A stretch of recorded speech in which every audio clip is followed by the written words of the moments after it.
আজ 15 দিন পর হাসপাতাল থেকে রিলিজ পেয়ে আমি আর আমার বেস্ট ফ্রেন্ড সাকিব বাসে যাচ্ছি। বাসা ঢোকার সাথে সাথে আব্বু বলল, তুই এই বাড়িতে ঢোকার সাহস পেলি কোথায়? কেন? আমি আমার আব্বুর বাসায় আসছি, এদের সাহসী কি আছে? কে তোর আব্বু? হুম? কেন তুমি? আমি তোর আব্বু না। আর আমরা যদি তোর মা বাবা হতাম, তাহলে তোর মা যে 15 দিন হাসপাতালে ছিল, একটা বার খবর নিয়েছিস? একটা বার তোর আম্মুর খোঁজ খবর নেওয়ার প্রয়োজন মনে করেছিস? আজ থেকে আমাদের কোনো ছেলে নেই। যে ছিল আজ সে মারা গেছে। আপু, তুই কিছু বলবি না? দেখ আব্বু কি বলতেছে। ওই, তুই আমাকে আপু বলবি না। শুনতে পাসনি? আমার ভাই মরে গেছে। আপু, তুই এভাবে বলতে পারলি? বললাম না আমাকে আপু বলবি না। তুই এক্ষুনি আমার বাসা থেকে বেরিয়ে যা। আর কখনো তোর ওই মুখ আমাদের দেখাবি না। আর যদি কোনোদিন আমাদের সাথে যোগাযোগ করার চেষ্টা করিস, তাহলে আমার মরা মুখ দেখবি। কোথায় যাব আমি আব্বু? কার কাছে যাব? তুই কোথায় যাবি তুই ভালো জানিস। আর কোথাও যাওয়ার জায়গা না থাকলে গাড়ির নিচে পড়ে আত্মহত্যা করিস। ব্যাস, অনেক বলে ফেলেছেন আঙ্কেল। আমার বন্ধুর কেউ না থাকলেও আমি আছি। কথায় বলে না, যার জন্য চুরি করি সেই বলে চোর। তুই চুপ কর। ঠিক আছে আব্বু। ও সরি আব্বু বলার জন্য। আর কোনোদিন তোমাদের সামনে আসবো না। যদি না খেয়ে মরে যাই তবুও না। ভালো থেকো আম্মু। শেষবারের মতো আম্মু ডাকলাম, ভুল হলে মাফ করে দিয়েন। এই বলে সাকিব সহ বাড়ি থেকে বেরিয়ে আসলাম। হয়তো আপনারা কিছুই বুঝতে পারেন নাই এতক্ষণ কি হলো, তাই তো? তাহলে 1 মাস আগের ফ্ল্যাশব্যাকে যাই। আমি সালাফি, এনার 2য় বর্ষে পড়ি। আমাদের পরিবারে 4 জন সদস্য, বাবা মা বড় আপু আর হতভাগ্য আমি। আমাদের মধ্যবিত্ত পরিবার। যাই হোক, গল্পে আসে যাক। আমার মা বাবা খুব ভালোবাসে আমায়, কিন্তু বাবা আর আপু সবচেয়ে বেশি ভালোবাসে। মা যদিও ভালোবাসে তবুও সবসময় বকা দেয়, তাই ঘর থেকে বেশি বের হয় না। একদিন হঠাৎ মা মাথা ঘুরে পড়ে যায়। তখন আমি আর আপু ছাড়া বাসায় কেউ ছিল না। তো মাকে কোলে তুলে নিয়ে ছুটতে লাগলাম, আর চোখ দিয়ে অজোরে পানি পড়ছিল। অবশেষে 1 কিমি যাওয়ার পর ডাক্তার চেক করে যা বললেন তা শুনে ধপাস করে বসে পড়লাম। ডাক্তার চেক করে কিছু টেস্ট দিয়ে বললেন, এই টেস্টগুলো তাড়াতাড়ি করে নিয়ে আসুন। আচ্ছা। আধা ঘন্টা পর টেস্টের রিপোর্ট নিয়ে ডাক্তারের কাছে উপস্থিত হলাম। ডাক্তার রিপোর্ট দেখে বললেন, রোগীর অভিভাবক আমার কেবিনে আসুন। আমি আর আব্বু ডাক্তারের কেবিনে গেলাম। ডাক্তার বসতে বললেন, আব্বু বসলো, আমি দাঁড়িয়েছিলাম। এরপর ডাক্তার যা বললো তা শুনে আমি ধপ করে চেয়ারে বসে পড়লাম, আর আমার চোখ দিয়ে অঝোর ধারায় পানি পড়তে লাগলো। রোগীর কিডনি নষ্ট হয়ে গেছে। এসব কি বলছেন ডাক্তার? উনি আর কয়েকদিনের অতিথি মাত্র। অন্য কোনো উপায় নেই স্যার। যেভাবেই হোক আপনি আমার স্ত্রীকে বাঁচান। যত টাকা লাগে আপনি আমার স্ত্রীকে বাঁচান। আপনি শান্ত হন, একটা উপায় আছে। যদি 2 দিনের মধ্যে কিডনি পাওয়া যায় আর আপনার মায়ের শরীরে ডোনেট করা যায় তাহলেই উনি বাঁচবে। আপনি কিডনির খোঁজ করুন স্যার, যত টাকা লাগে আমরা আপনাকে দেব। তবু আপনি আমার মাকে বাঁচান। আচ্ছা, আপনারা শান্ত হন, আমি দেখছি। আব্বু সহ ডাক্তারের কেবিন থেকে বের হয়ে আম্মুর কাছে আসলাম। এসে আম্মুকে জড়িয়ে ধরে কাঁদতে লাগলাম, আর আব্বু নীরব দর্শকের মতো চোখের জল ফেলছে। এমন সময় বুঝতে পারলাম মা আমার মাথায় হাত বোলাচ্ছে। মাথা ওঠাতে মা বলল, কাঁদিস না বাবা। আর তুই কাঁদছিস কেন? সবার মাকে চিরকাল বেঁচে থাকে। আমি বুঝতে পারছি আমার কোনো বড় রোগ হয়েছে। তোরা কাঁদিস না আর আমাকে মাফ করে দিস। এতদিন তোকে এত বকেছি, কিন্তু তুই বিশ্বাস কর, কোনো মা বাবা তাদের খারাপ চায় না। আমি মরে গেলে আমার জন্য দোয়া করিস বাবা। আমার কবরের পাশে গিয়ে একটু দোয়া করিস। না, আমি তোমাকে কোথাও যেতে দেব না। পাগল ছেলে, কেউ কি চিরকাল বাঁচে? একদিন তো সকলকে চলে যেতেই হবে। আমার ঢাক চলে এসেছে বাবা। না, আমরা তোমাকে কোথাও যেতে দেব না। পেছন থেকে আপু বলে উঠলো, তারপর দৌড়ে এসে মাকে জড়িয়ে ধরলো। ঠিক আছে, ঠিক আছে, আমি কোথাও যাব না। আচ্ছা, তোরা এবার চুপ কর। এরপর আমি আপু মাকে জড়িয়ে ধরে বসে আছি, আর আব্বু কিছু খাবার আনতে গেল। আব্বু খাবার নিয়ে আসার পর আমি আম্মুকে খাইয়ে দিচ্ছি, আর চোখ দিয়ে পানি পড়ছে। আম্মু বুঝতে পেরে বলল, আয়, আমি তোকে খাইয়ে দিই। জীবনে আর সুযোগ পাবো কিনা।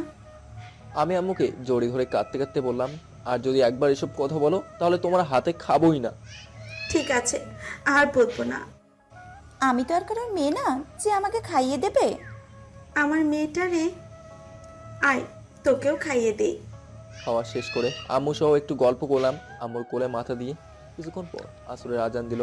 আম্মুকে বলে নামাজে গেলাম। নামাজ পড়ে আল্লাহ তাআলার কাছে দোয়া করে বলতে লাগলাম, আল্লাহ তুমি তো রহিম রহমান, তুমি তো অন্তর্যামী, সবার মনের কথা তুমি জানো। আল্লাহ আমি তোমার এক পাপী বান্দা, তোমার দরবারে দু হাত তুলেছি, তুমি আমার দোয়া কবুল করে নাও। আল্লাহ কি এমন পাপ করছি আমি যে আমার মাকে কেড়ে নিতে চাচ্ছ? আল্লাহ তুমি আমার মাকে সুস্থ করে দাও, আমাকে নিয়ে নাও, তবু আমার মাকে সুস্থ করে দাও। এরপর আম্মুর কাছে আসলাম। এভাবেই 2 দিন কেটে গেল। আমি নামাজ পড়ে মসজিদ থেকে বাইরে হচ্ছি, এমন সময় আব্বু ফোন করে যা বললো তা শুনে আমার মা হাত থেকে ফোন পড়ে গেল আর আমার চোখ দিয়ে পানি পড়তে লাগলো। আব্বু ফোন করে বলল, তোর মায়ের অবস্থা খুব খারাপ, তাড়াতাড়ি হাসপাতালে চলে আয়। আমি আর কিছু না বলে দ্রুত হাসপাতালে চলে আসলাম। এতে দেখছি মায়ের অবস্থা ভালো না। আপু মায়ের পাশে বসে কাঁদতেছে, সাকিবও দেখছি কাঁদতেছে। আমি আর কোনো দিন কে না তাকিয়ে সরাসরি ডাক্তারের কেবিনে গেলাম। সাকিবও আমার সাথে গেল। গিয়ে জিজ্ঞেস করলাম, স্যার আপনি এখন আমার মায়ের অপারেশন হয়নি কেন, আর আমার মা এরকম করছে কেন? সরি, আমার কিছুই করার নাই। আমরা সব জায়গায় কিডনির খোঁজ করেছি, কিন্তু পাইনি। আপনার মা আর কিছু সময়ের অতিথি মাত্র। আমি আর কিছু বলতে পারছিলাম না। সাকিবকে জোরে ধরে কান্না করছিলাম। সাকিব আমাকে ধরে কেবিনের বাইরে নিয়ে আসলো। কিছুক্ষণ পর আব্বু এসে কাঁদতে কাঁদতে বলল, তোর মা আর কিছু সময়ের অতিথি মাত্র, ডাক্তার সব আশা ছেড়ে দিয়েছে। যা তোর আম্মুর কাছে শেষবারের মতো কথা বলে আয়। আমি কিছুতে মাকে কোথাও যেতে দেবো না। আমি বেঁচে থাকতে আমার মাকে কেউ কোথাও নিয়ে যেতে পারবে না। এই বলে ডাক্তারের কেবিনের দিকে আবার ছুটতে লাগলাম। সাকিবও আমার সাথে গেল। আমি ডাক্তারের কেবিনে গিয়ে সরাসরি ডাক্তারকে বললাম, আমার মাকে বাঁচাতে কিডনির দরকার, তো আমি আমার মাকে কিডনি দেবো। দরকার হলে আপনি আমার 2টা কিডনি নিয়ে নেন, তবু আমার মাকে বাঁচান। না, আমি ডাক্তার হয়ে এটা করতে পারি না। এতে আপনার জীবনের ঝুঁকি হতে পারে। সরি, আমি পারবো না। তুই কি বলছিস এইসব? তুই কি পাগল হয়ে গেছিস? আমি তোকে এটা করতে দেবো না। স্যার আপনি আমায় দয়া করুন, আমার আম্মুকে বাঁচান। আমার আম্মুর জীবনের মূল্য আমার জীবনের থেকে অনেক বেশি। প্লিজ স্যার, আমি আপনার পায়ে পড়ি। ঠিক আছে, আপনি উঠুন। আমি আপনার একটা কিডনি নিতে পারবো, তবে যদি আপনার মায়ের সাথে ম্যাচ করে। ধন্যবাদ ডাক্তার, আমার আর মায়ের রক্তের গ্রুপ 1। আচ্ছা স্যার, একটা কথা দিতে হবে আমাকে। আমি যে কিডনি দিচ্ছি আপনি আমার মা বাবাকে বলবেন না। সাকিব আর ডাক্তার প্রথমে রাজি না হলেও পরে রাজি হয়ে যায়।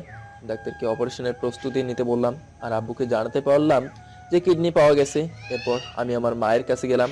মায়ের কথা বলার কোনো শক্তি নেই। মাকে জড়িয়ে ধরে কাঁদতে কাঁদতে বললাম, আম্মু তুমি আমাকে ক্ষমা করে দিও, এছাড়া আমার আর কোনো উপায় ছিল না। আমি বেঁচে থাকতে তোমার কিভাবে মরতে দেই বলো? তুমি চিন্তা করিও না, ভালো হয়ে যাবে ইনশাল্লাহ।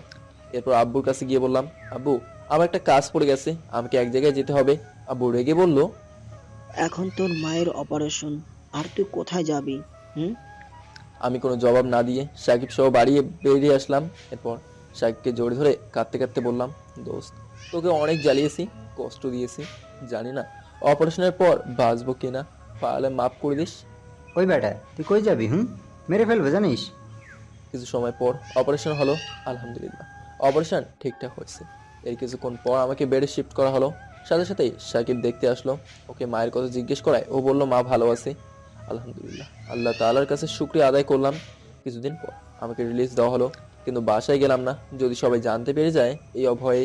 কিন্তু সাকিব দেখতে যেত, তাই ওর কাছেই আম্মুর খবর নিতাম। এর কয়েকদিন পর বাসায় যেতে যা হলো আপনারা তো জানেন। এখন আসি বর্তমানে। সাকিব আমাকে নিয়ে তার বাসায় গেল।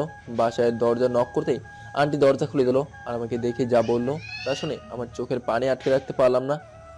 সাকিব দাঁড়াও, তোমার সাথে কথা আছে। সাকিব আমাকে তার ঘরের দিকে যেতে বলে আন্টির কাছে এগিয়ে যেতেই আন্টি বলতে লাগলো, দিনে দিনে তোর সাহস বেশি হয়ে যাচ্ছে। কোন সাহসে তুই ওর মতো ছেলেকে এ বাড়িতে নিয়ে আসলি? আম্মু চুপ কর, ও শুনতে পাবে। শুনতে পেলে তো কি হয়েছে? ওর সাথে ঘোরাঘুরি করে তুইও তো দিনে দিনে বেয়াদব হয়ে যাচ্ছিস। কোন দিন না জানি তুইও আমাকে ফেলে কোথাও চলে যাস। প্লিজ আম্মু, এসব বলা বন্ধ করো। কেন বন্ধ করব? যে ছেলে তার মাকে বাচ্চা মরা অবস্থায় ফেলে চলে যায়, সেই ছেলেকে কখনই এ বাড়িতে থাকতে দিব না। আম্মু, হয়তো তুমি ভুলে গেছো সালাফি আমাদের কত উপকার করেছে। আমি কিছু ভুলি নাই। যে ছেলে মা বাবার বিপদের সময় পাশে থাকে না, সে কখনই ভালো হতে পারে না। আজকের পর থেকে তুই আর ওই ছেলের সাথে মিশবি না। আর আজকেই ওকে এই বাসা থেকে চলে যেতে বলবি। এটাই আমার শেষ কথা। কোনো অভদ্র কুলাঙ্গার ছেলের জন্য এই বাড়িতে জায়গা হবে না। ও যদি চলে যায় তো আমিও আর এ বাসে থাকবো না। যে বাসে আমার কলিজার বন্ধু থাকবে না সেখানে আমিও থাকবো না। ওকে, তাহলে তোকে একজনকে বেছে নিতে হবে, হয় আমি না হয় সালাফি।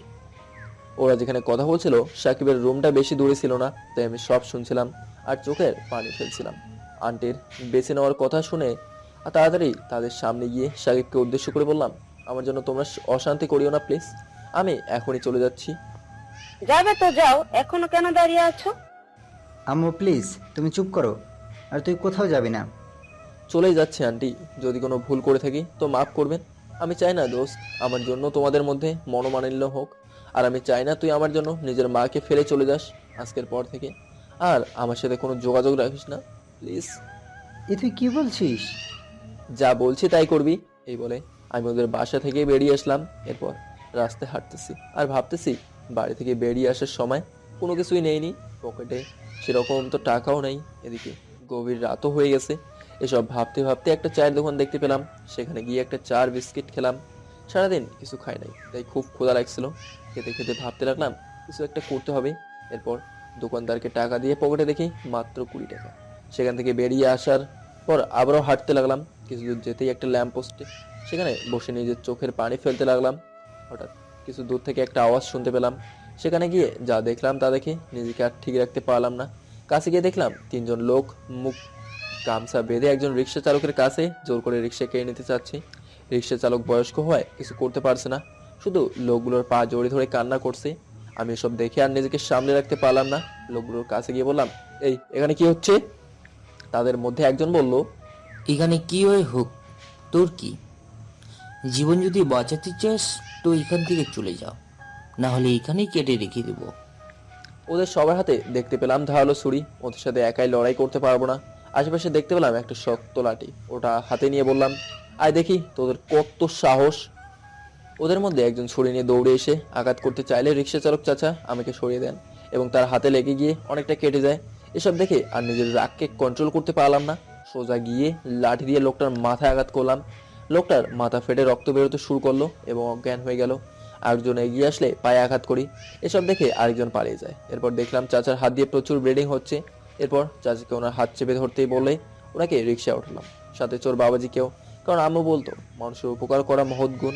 এরপর চাচার চোটাকে হাসপাতালে নিয়ে ভর্তি করলাম। ডাক্তার কিছু ওষুধ লিখে দিলেন তাদের জন্য। আমার কাছে তো টাকাও নেই, এখন কি করি? অবশেষে অনেক চিন্তা ভাবনার পর হাসপাতালের পাশে একটা ওষুধের দোকানে গিয়ে আমার হাতের মোবাইল ফোনটা বন্ধ রেখে ওষুধ কিনতে চাইলাম, কিন্তু দোকানদার বলল তারা নাকি এটা করতে পারবে না। অবশেষে অনেক বোঝানোর পর তারা ওষুধ দিল, কিন্তু মোবাইলটা নিয়ে রাখলো। দোকানদারের কাছে আরও কিছু টাকা নিলাম আর বললাম মোবাইলটা বিক্রি করে দিয়ে দেবো। এরপর ওষুধ আর খাবার নিয়ে তাদের কাছে গেলাম। গিয়ে দেখছি চোর বাবাজি ঘুমাচ্ছে আর চাচা বসে আছেন। চাচাকে গিয়ে একটু খাইয়ে দিয়ে ওষুধ খাইয়ে দিলাম। এরপর চাচা বলল, তুমি কে বাবা? তোমার নাম কি? আমার নাম সালাফি। তোমাকে অনেক ধন্যবাদ বাবা। তুমি না থাকলে আজ আমি সব হারিয়ে ফেলতাম, হয়তো জীবনটাও থাকতো না। তুমি আমার জন্য যা করলে একজন নিজের সন্তানও তা করে না। ধন্য তুমি, ধন্য তোমার বাবা মা। আমি আর কি করেছি চাচা, আমার জায়গায় যে কেউ থাকলে এইসব করতো। তুমি কোথায় থাকো বাবা? তোমার বাবা মা কি করে? আমার বাড়িঘর কিছু নেই চাচা, আর বাবা মা থেকেও মৃত। কি হয়েছে বাবা, আর তুমি কাঁদছো কেন? এরপর চাচাকে সবকিছু খুলে বললাম। চাচা সবকিছু শুনে কাঁদতে লাগলো। এরপর বলল, কে বলেছে তোমার কেউ নেই? আজ থেকে আমাকে বাবা বলতে পারবি না? আমার ছোট্ট বাড়িটাতে থাকতে পারবি না? এসব শুনে চাচাকে জড়িয়ে ধরে কাঁদতে লাগলাম। হঠাৎ কে যেন পেছন থেকে আমাকে জড়িয়ে ধরে কাঁদতে লাগলো। পিছনে ঘুরে দেখি সেই চোর বাবাজি। সে কাঁদতেছে আর বলতেছে, আমাকে মাফ করে দে ভাই, আমি আর জীবনেও চুরি করব না। খারাপ কাজ করা ভালো না ভাই, এসব কাজ ছেড়ে দিয়ে ভালো কাজ করেন, দেখবেন জীবনে অনেক আনন্দ পাবেন। এরপর 3 জনে মিলে একটু গল্প করে আমি চাচার সাথে ঘুমিয়ে পড়লাম। সকালে উঠে মোবাইলটা বিক্রি করে দোকানদারের টাকা পরিশোধ করে চাচার ভাইয়াকে নিয়ে হাসপাতাল থেকে বেরিয়ে আসলাম। এরপর ভাইয়া বলল, এই ছোট ভাই, আমার নাম সাব্বির, আর আমার নাম্বার নিয়ে ডাক। কোথাও কোনো বিপদে পড়লে আমাকে শুধু একবার ডাকবি। এরপর ভাইয়াকে বিদায় দিয়ে চাচা সহ তার রিক্সা নিয়ে তার বাড়িতে গেলাম। তার বাড়িতে গিয়ে যা দেখলাম তাতে আমি স্তব্ধ হয়ে গেলাম। চাচা সহ তার বাড়ির কাছে আসতে না আসতেই শুনে একটা মেয়ে কান্না করছে। আরও বাড়ির ভিতরেও ও বাইরে অনেক মানুষ। চাচা সহ বাড়িতে ঢুকতেই মেয়েটা চাচাকে দেখে দৌড়ে এসে জড়িয়ে ধরলো এবং আরও জোরে কান্না করতে শুরু করলো। চাচাকে দেখে অনেকজন অনেক কথা বলে চলে গেল, আর আমি নীরব দর্শকের মতো চেয়ে আছি। এতক্ষণ পর্যন্ত মেয়েটি আমাকে লক্ষ্য করেনি। চাচা অনেক কিছু বলে মেয়েটিকে সান্ত্বনা দিচ্ছেন। অবশেষে মেয়েটির কান্না থামায় এবং আমাকে দেখে চাচাকে জিজ্ঞেস করে, বাবা ইনিকে? ও সালাফি, ওর জন্যই আজ তোর বাবা বেঁচে আছে মা। ও না থাকলে তোর বাবার যে কি হতো আল্লাহ তাওয়ালাই ভালো জানেন। কেন বাবা, কি হয়েছে? এরপর চাচা রাতের সব ঘটনা খুলে বললেন। সব ঘটনা শুনে মেয়েটি আমার কাছে এসে বলল, আপনাকে অনেক ধন্যবাদ। ধন্যবাদ নিতে পারি, তবে একটা শর্তে। কি শর্ত? তোমার নাম বলতে হবে এবং আমাকে ভাইয়া বলতে হবে। সরি ভাইয়া, আমার নাম সামিয়া আক্তার সিমি। খুব সুন্দর নাম তো তোমার। দেখতে হবে না কার বোনের নাম? ও তাই তো। আচ্ছা চাচি কই? চাচির কথা বলতেই চাচার সিমের মনটা কেমন জানি খারাপ হয়ে গেল। তবু চাচা বললেন, তোমার চাচি সিমিকে জন্ম দেওয়ার সময় আমাদের ছেড়ে ওপারে চলে গেছে। এরপর একলা হাতে সিমিকে বড় করেছি।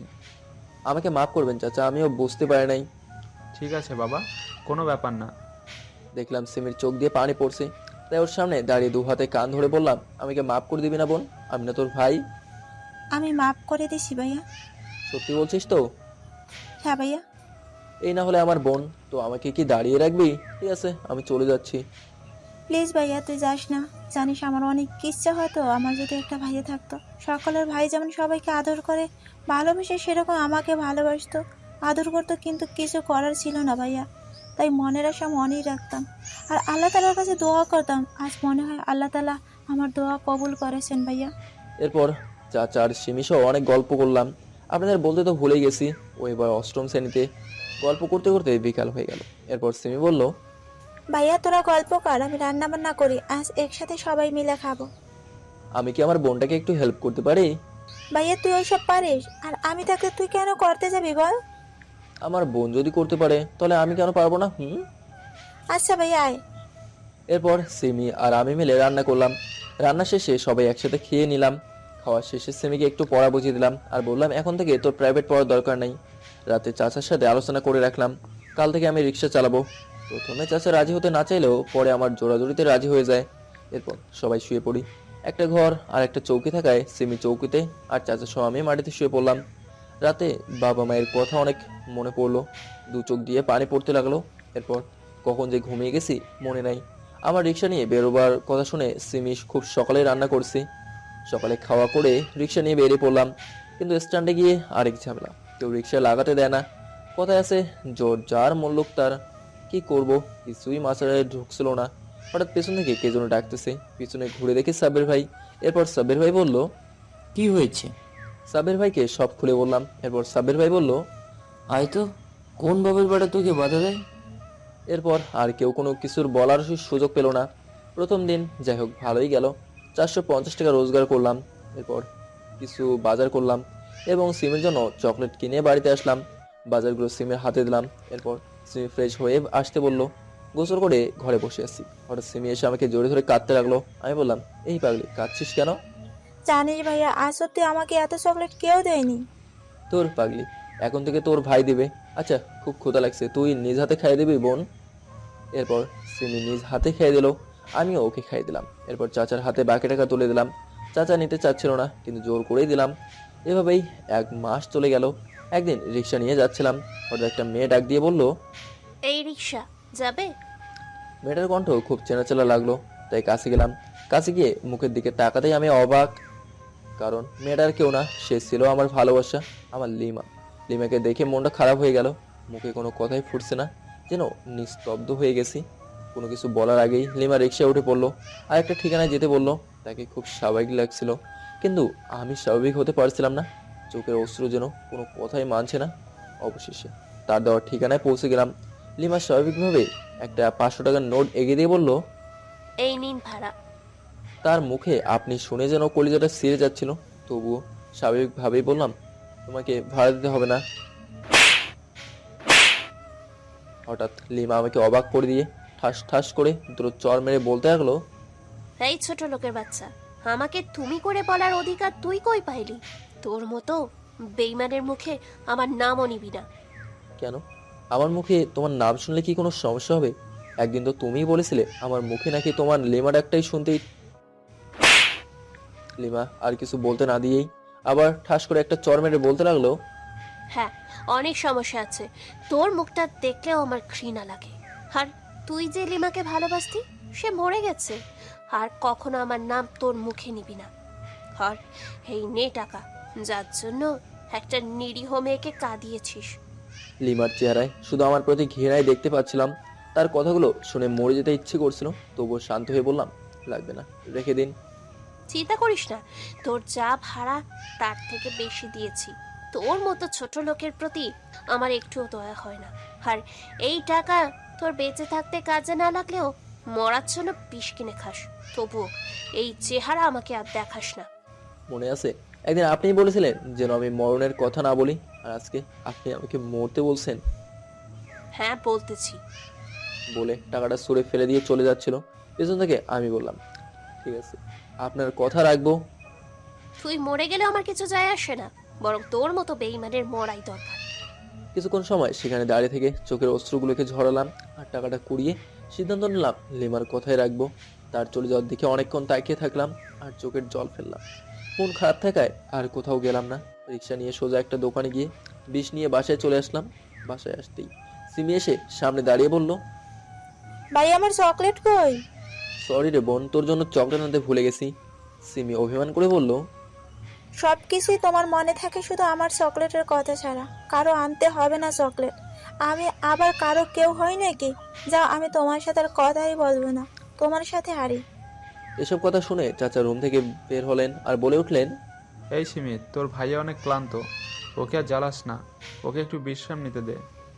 এই কথা শুনে সিমি আমার সামনে থেকে চলে গেল। ওর অভিমানে আমার মনটা আরো খারাপ হয়ে গেল। এরপর হাত মুখ ধুয়ে ঘরে গিয়ে দেখি চাচার শরীরটা একটু অসুস্থ আর সিমি রান্না করছে। তাই সিমিকে বলে চাচার জন্য ওষুধ আনতে গেলাম। ফিরে এসে চাচাকে খাইয়ে দিলাম ওষুধটা। তারপর সিমি বলল, আয় ভাইয়া, খেয়ে নে। আমার খিদে নাই বোন, তুই খেয়ে নে। আমার কথা শুনে সিমি রাগ করে গিয়ে শুয়ে পড়লো। আমিও আর কিছু বললাম না, শুধু লিমার বলা কথাগুলো ভাবছিলাম আর দু চোখ দিয়ে জল পড়ছিল। গভীর রাতে উঠে বিষের বোতলটা হাতে নিলাম। এরপর সিমের মাথার কাছে গিয়ে ওর মাথায় হাত বুলিয়ে দিলাম আর একটা চিঠি লিখলাম, আমাকে মাফ করে দিস বোন। আমি তোর ভালো ভাইয়া হতে পারলাম না, আমি তোর ভাইয়ের অভাব পূরণ করতে পারলাম না। হয়তো তুই অন্যদের মতো আমাকে বেঈমান বিশ্বাসঘাতক ভাববি, কিন্তু আমার আর কিছুই করার নাই রে। এই অবহেলাময় জীবন নিয়ে আর চলতে পারছি না রে। তাই আজ তোদের সবাইকে ছেড়ে চলে যাওয়ার সিদ্ধান্ত নিচ্ছি রে বোন। কাল সকালে হয়তো আমাকে আর জীবিত দেখবি না। সবার মতো তুইও আমাকে বেঈমান ভাবিস না রে বোন। প্লিজ আমার জন্য একটু দোয়া করিস রে বোন। তুই ছাড়া তো এখন আমার জন্য দোয়া করার কেউ নাই। পরিশেষে একটা কথাই বলবো, তোর এই স্বার্থপর ভাইয়াটাকে মাফ করে দিস। এরপর সিমের কপালে একটা ভালোবাসার পরশ দিয়ে ঘর থেকে বেরিয়ে এলাম। তারপর একটা নির্জন জায়গায় চলে আসলাম।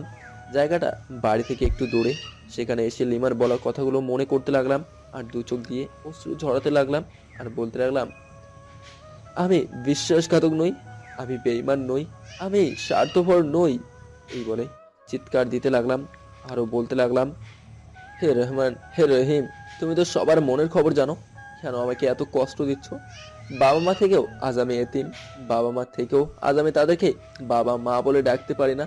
তাদেরকে আমার কাছ থেকে কেড়ে নিলে, অবশেষে একটা বোন দিলে, আজ সেই বোনকেও রেখে চলে যেতে হচ্ছে আমার তোমার কাছে।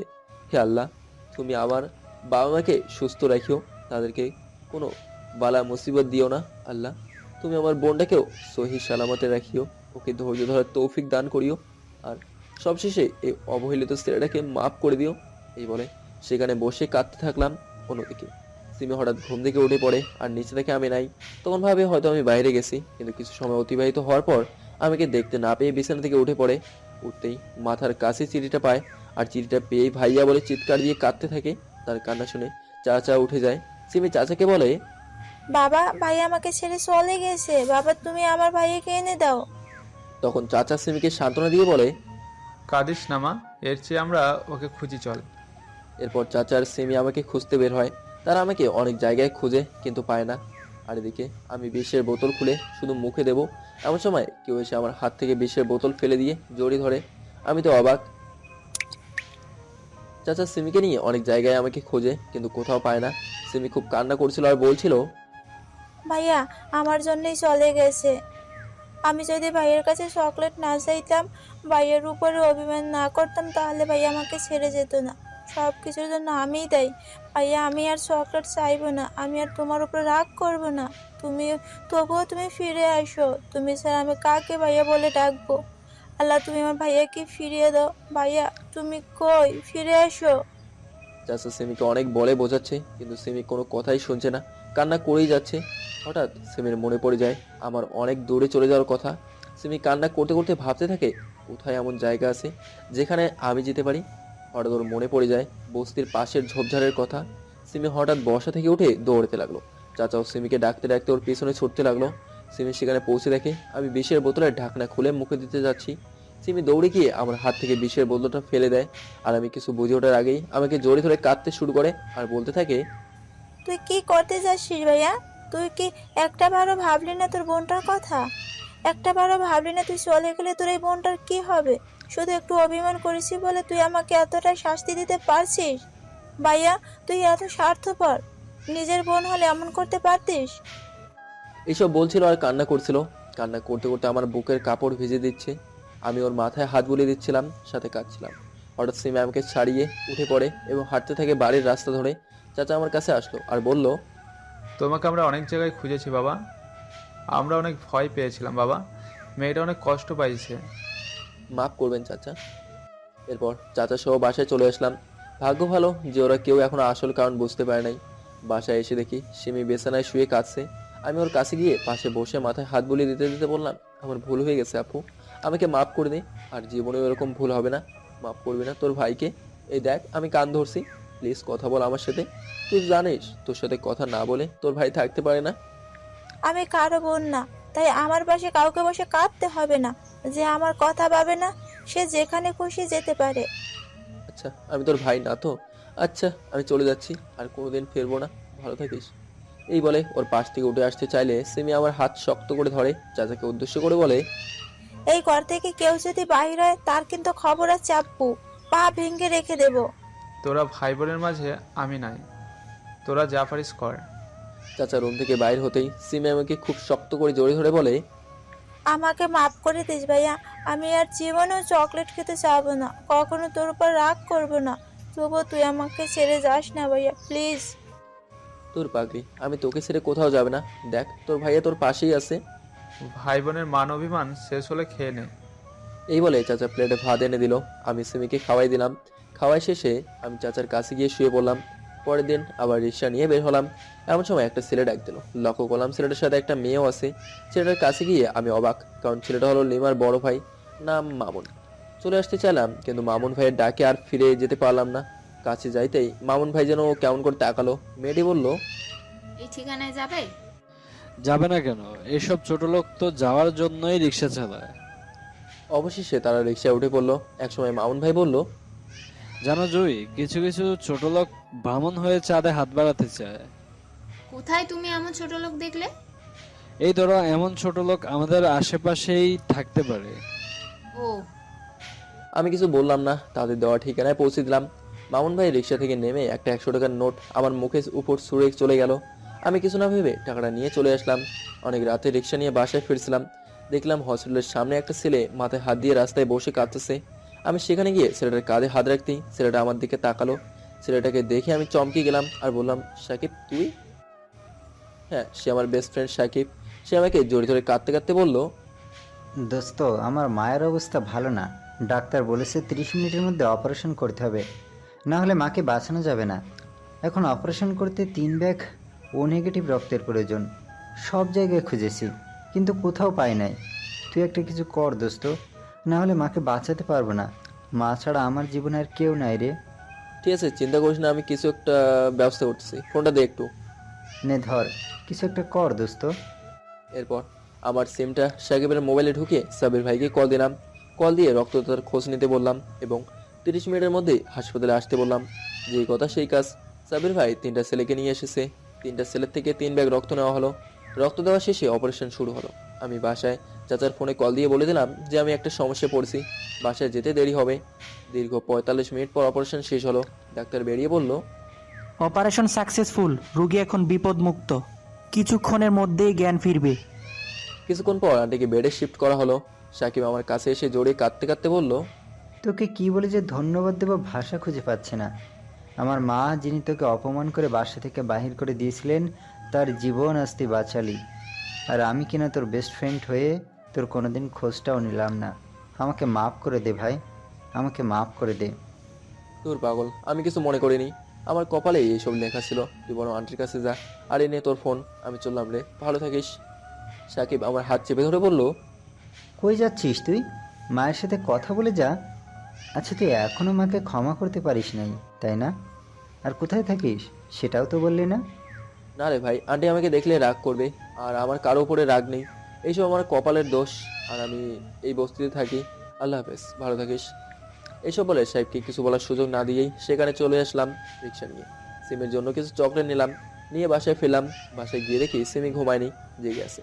সিমিকে চকলেটগুলো দিলাম, এরপর সিমি খাইতে বসলাম। সিমি এক প্লেটে ভাত নিয়ে আমাকেও খাওয়াচ্ছে, নিজেও খাচ্ছে।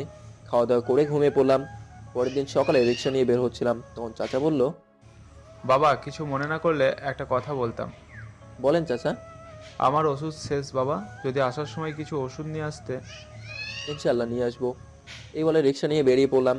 দুপুরে প্রচণ্ড রোদে বেশি প্যাসেঞ্জার নাই, তাই ভাবলাম চাচার ওষুধটা নিয়ে আসি। যেই ভাবা সেই কাজ। দোকানে ওষুধ নিয়ে পিছনে ফিরে তাকাতেই আমি শক খেলাম। আমার আপু আমার পিছনে দাঁড়িয়ে আছে। তাকে দেখে আমার চোখ দিয়ে পানি পড়তে লাগলো। অনেক সময় এইভাবে তাকিয়েছিলাম তার দিকে। কতক্ষণ তাকিয়েছিলাম মনে নাই। হঠাৎ আপু বলে উঠলো, এই অসভ্য বেয়াদব, পথ ছাড়েন। আব্বু আম্মু কেমন আছে রে? মুখ ফসকে বেরিয়ে গেছে। আপু ঠাস ঠাস করে দূরে চড় দিয়ে বলতে লাগলো, তোর ওই মুখে আমার বাবা মায়ের নাম নেওয়ার সাহস কি করে হয়? তুই আমাদের কাছে মৃত, তাই আর জীবনেও আমার বাবা মাকে বাবা মা বলবি না। উৎসুক জনতা চেয়ে আছে আমাদের দিকে। এক সময় একজন লোক বলে উঠল, কি হয়েছে আপা? এই বেয়াদবটা কিছু বলেছে নাকি? আমাকে খারাপ ইশারা করেছে। আমি আপুর কথা শুনে অবাক। এটা কি বললো আপু? তারপর আর কি, সবাই মিলে গণধোলাই দিল। আর আপু চেয়ে চেয়ে দেখে মজা নিল। মারের চেয়ে আপুর কথাটা বুকে বেশি আঘাত করছে। আর কিছু বলার নেই। মার খেয়ে বাসায় আসলাম। সিম আমাকে দেখে অনেক কান্নাকাটি করলো। হাত পায়ে কেটে গেছিল, জায়গাগুলোতে মলম লাগিয়ে দিল। এভাবেই কেটে গেল কয়েকদিন। একদিন রিক্সা চালিয়ে রাতে বাসায় আসলাম। এসে দেখি একটা গাড়ি বাড়ির বাইরে দাঁড়িয়ে আছে। হঠাৎ বুকটা কেমন যেন করে উঠলো, তাই তাড়াতাড়ি বাড়ির ভেতরে গেলাম। বাড়ির ভেতরে গিয়ে যা দেখলাম তাই তো আমি অবাকের শীর্ষে। দেখলাম সাকিব আর আন্টি এসেছে। সাকিব আমাকে দেখা মাত্রই আমাকে এসে জড়িয়ে ধরে বলল, কেমন আছিস দোস্ত? আলহামদুলিল্লাহ ভালো আছি, তুই কেমন আছিস? আলহামদুলিল্লাহ ভালো আছি দোস্ত। তো হঠাৎ করে এখানে কেন? কেন আসতে পারি না নাকি? সে কথা বলি নাই, এই গরিবের বাড়িতে আসছিস। আমার তো তোদের মতো বসতে দেওয়ারও আসবাবপত্র নাই। কোথায় এখন তোদের বসতে দিই বল? তার কোনো প্রয়োজন নেই দোস্ত। এরপর সিমিকে ডেকে বললাম নাস্তা খাওয়াইছে কিনা। সিমি নাকি তাদের নাস্তা করে খাওয়াইছে, তাই আর বেশি কথা বাড়ালাম না। সাকিব বলল, চল দোস্ত, বাজার করতে যাবো আজ দুই বন্ধু। আর হ্যাঁ, রাতে কিন্তু আমরা খেয়ে যাব। কি আর করার, সাকিবকে নিয়ে বাজারে বেরিয়ে পড়লাম। এতক্ষণ আন্টি আমার দিকে শুধু চেয়েছিল, কথা বলার সাহস পাচ্ছিল না। বাজারে গিয়ে অনেক বাজার খরচ করলাম। সাকিব টাকা দিতে চাইলো, কিন্তু দিতে দেয় নাই।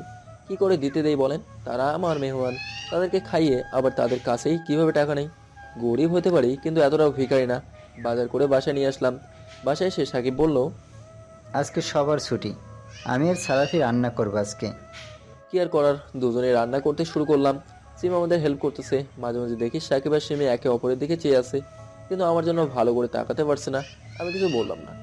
এতক্ষণে অনেকবার দেখতেছি আমার দিকে চেয়ে আছে, তাই আর বসে থাকলাম না। আন্টির কাছে গিয়ে সালাম দিলাম। আসসালামু আলাইকুম আন্টি। ওয়ালাইকুম আসসালাম। কেমন আছেন এখন? আলহামদুলিল্লাহ ভালো বাবা। এরপর আন্টি যা করলো আমি তো অবাক।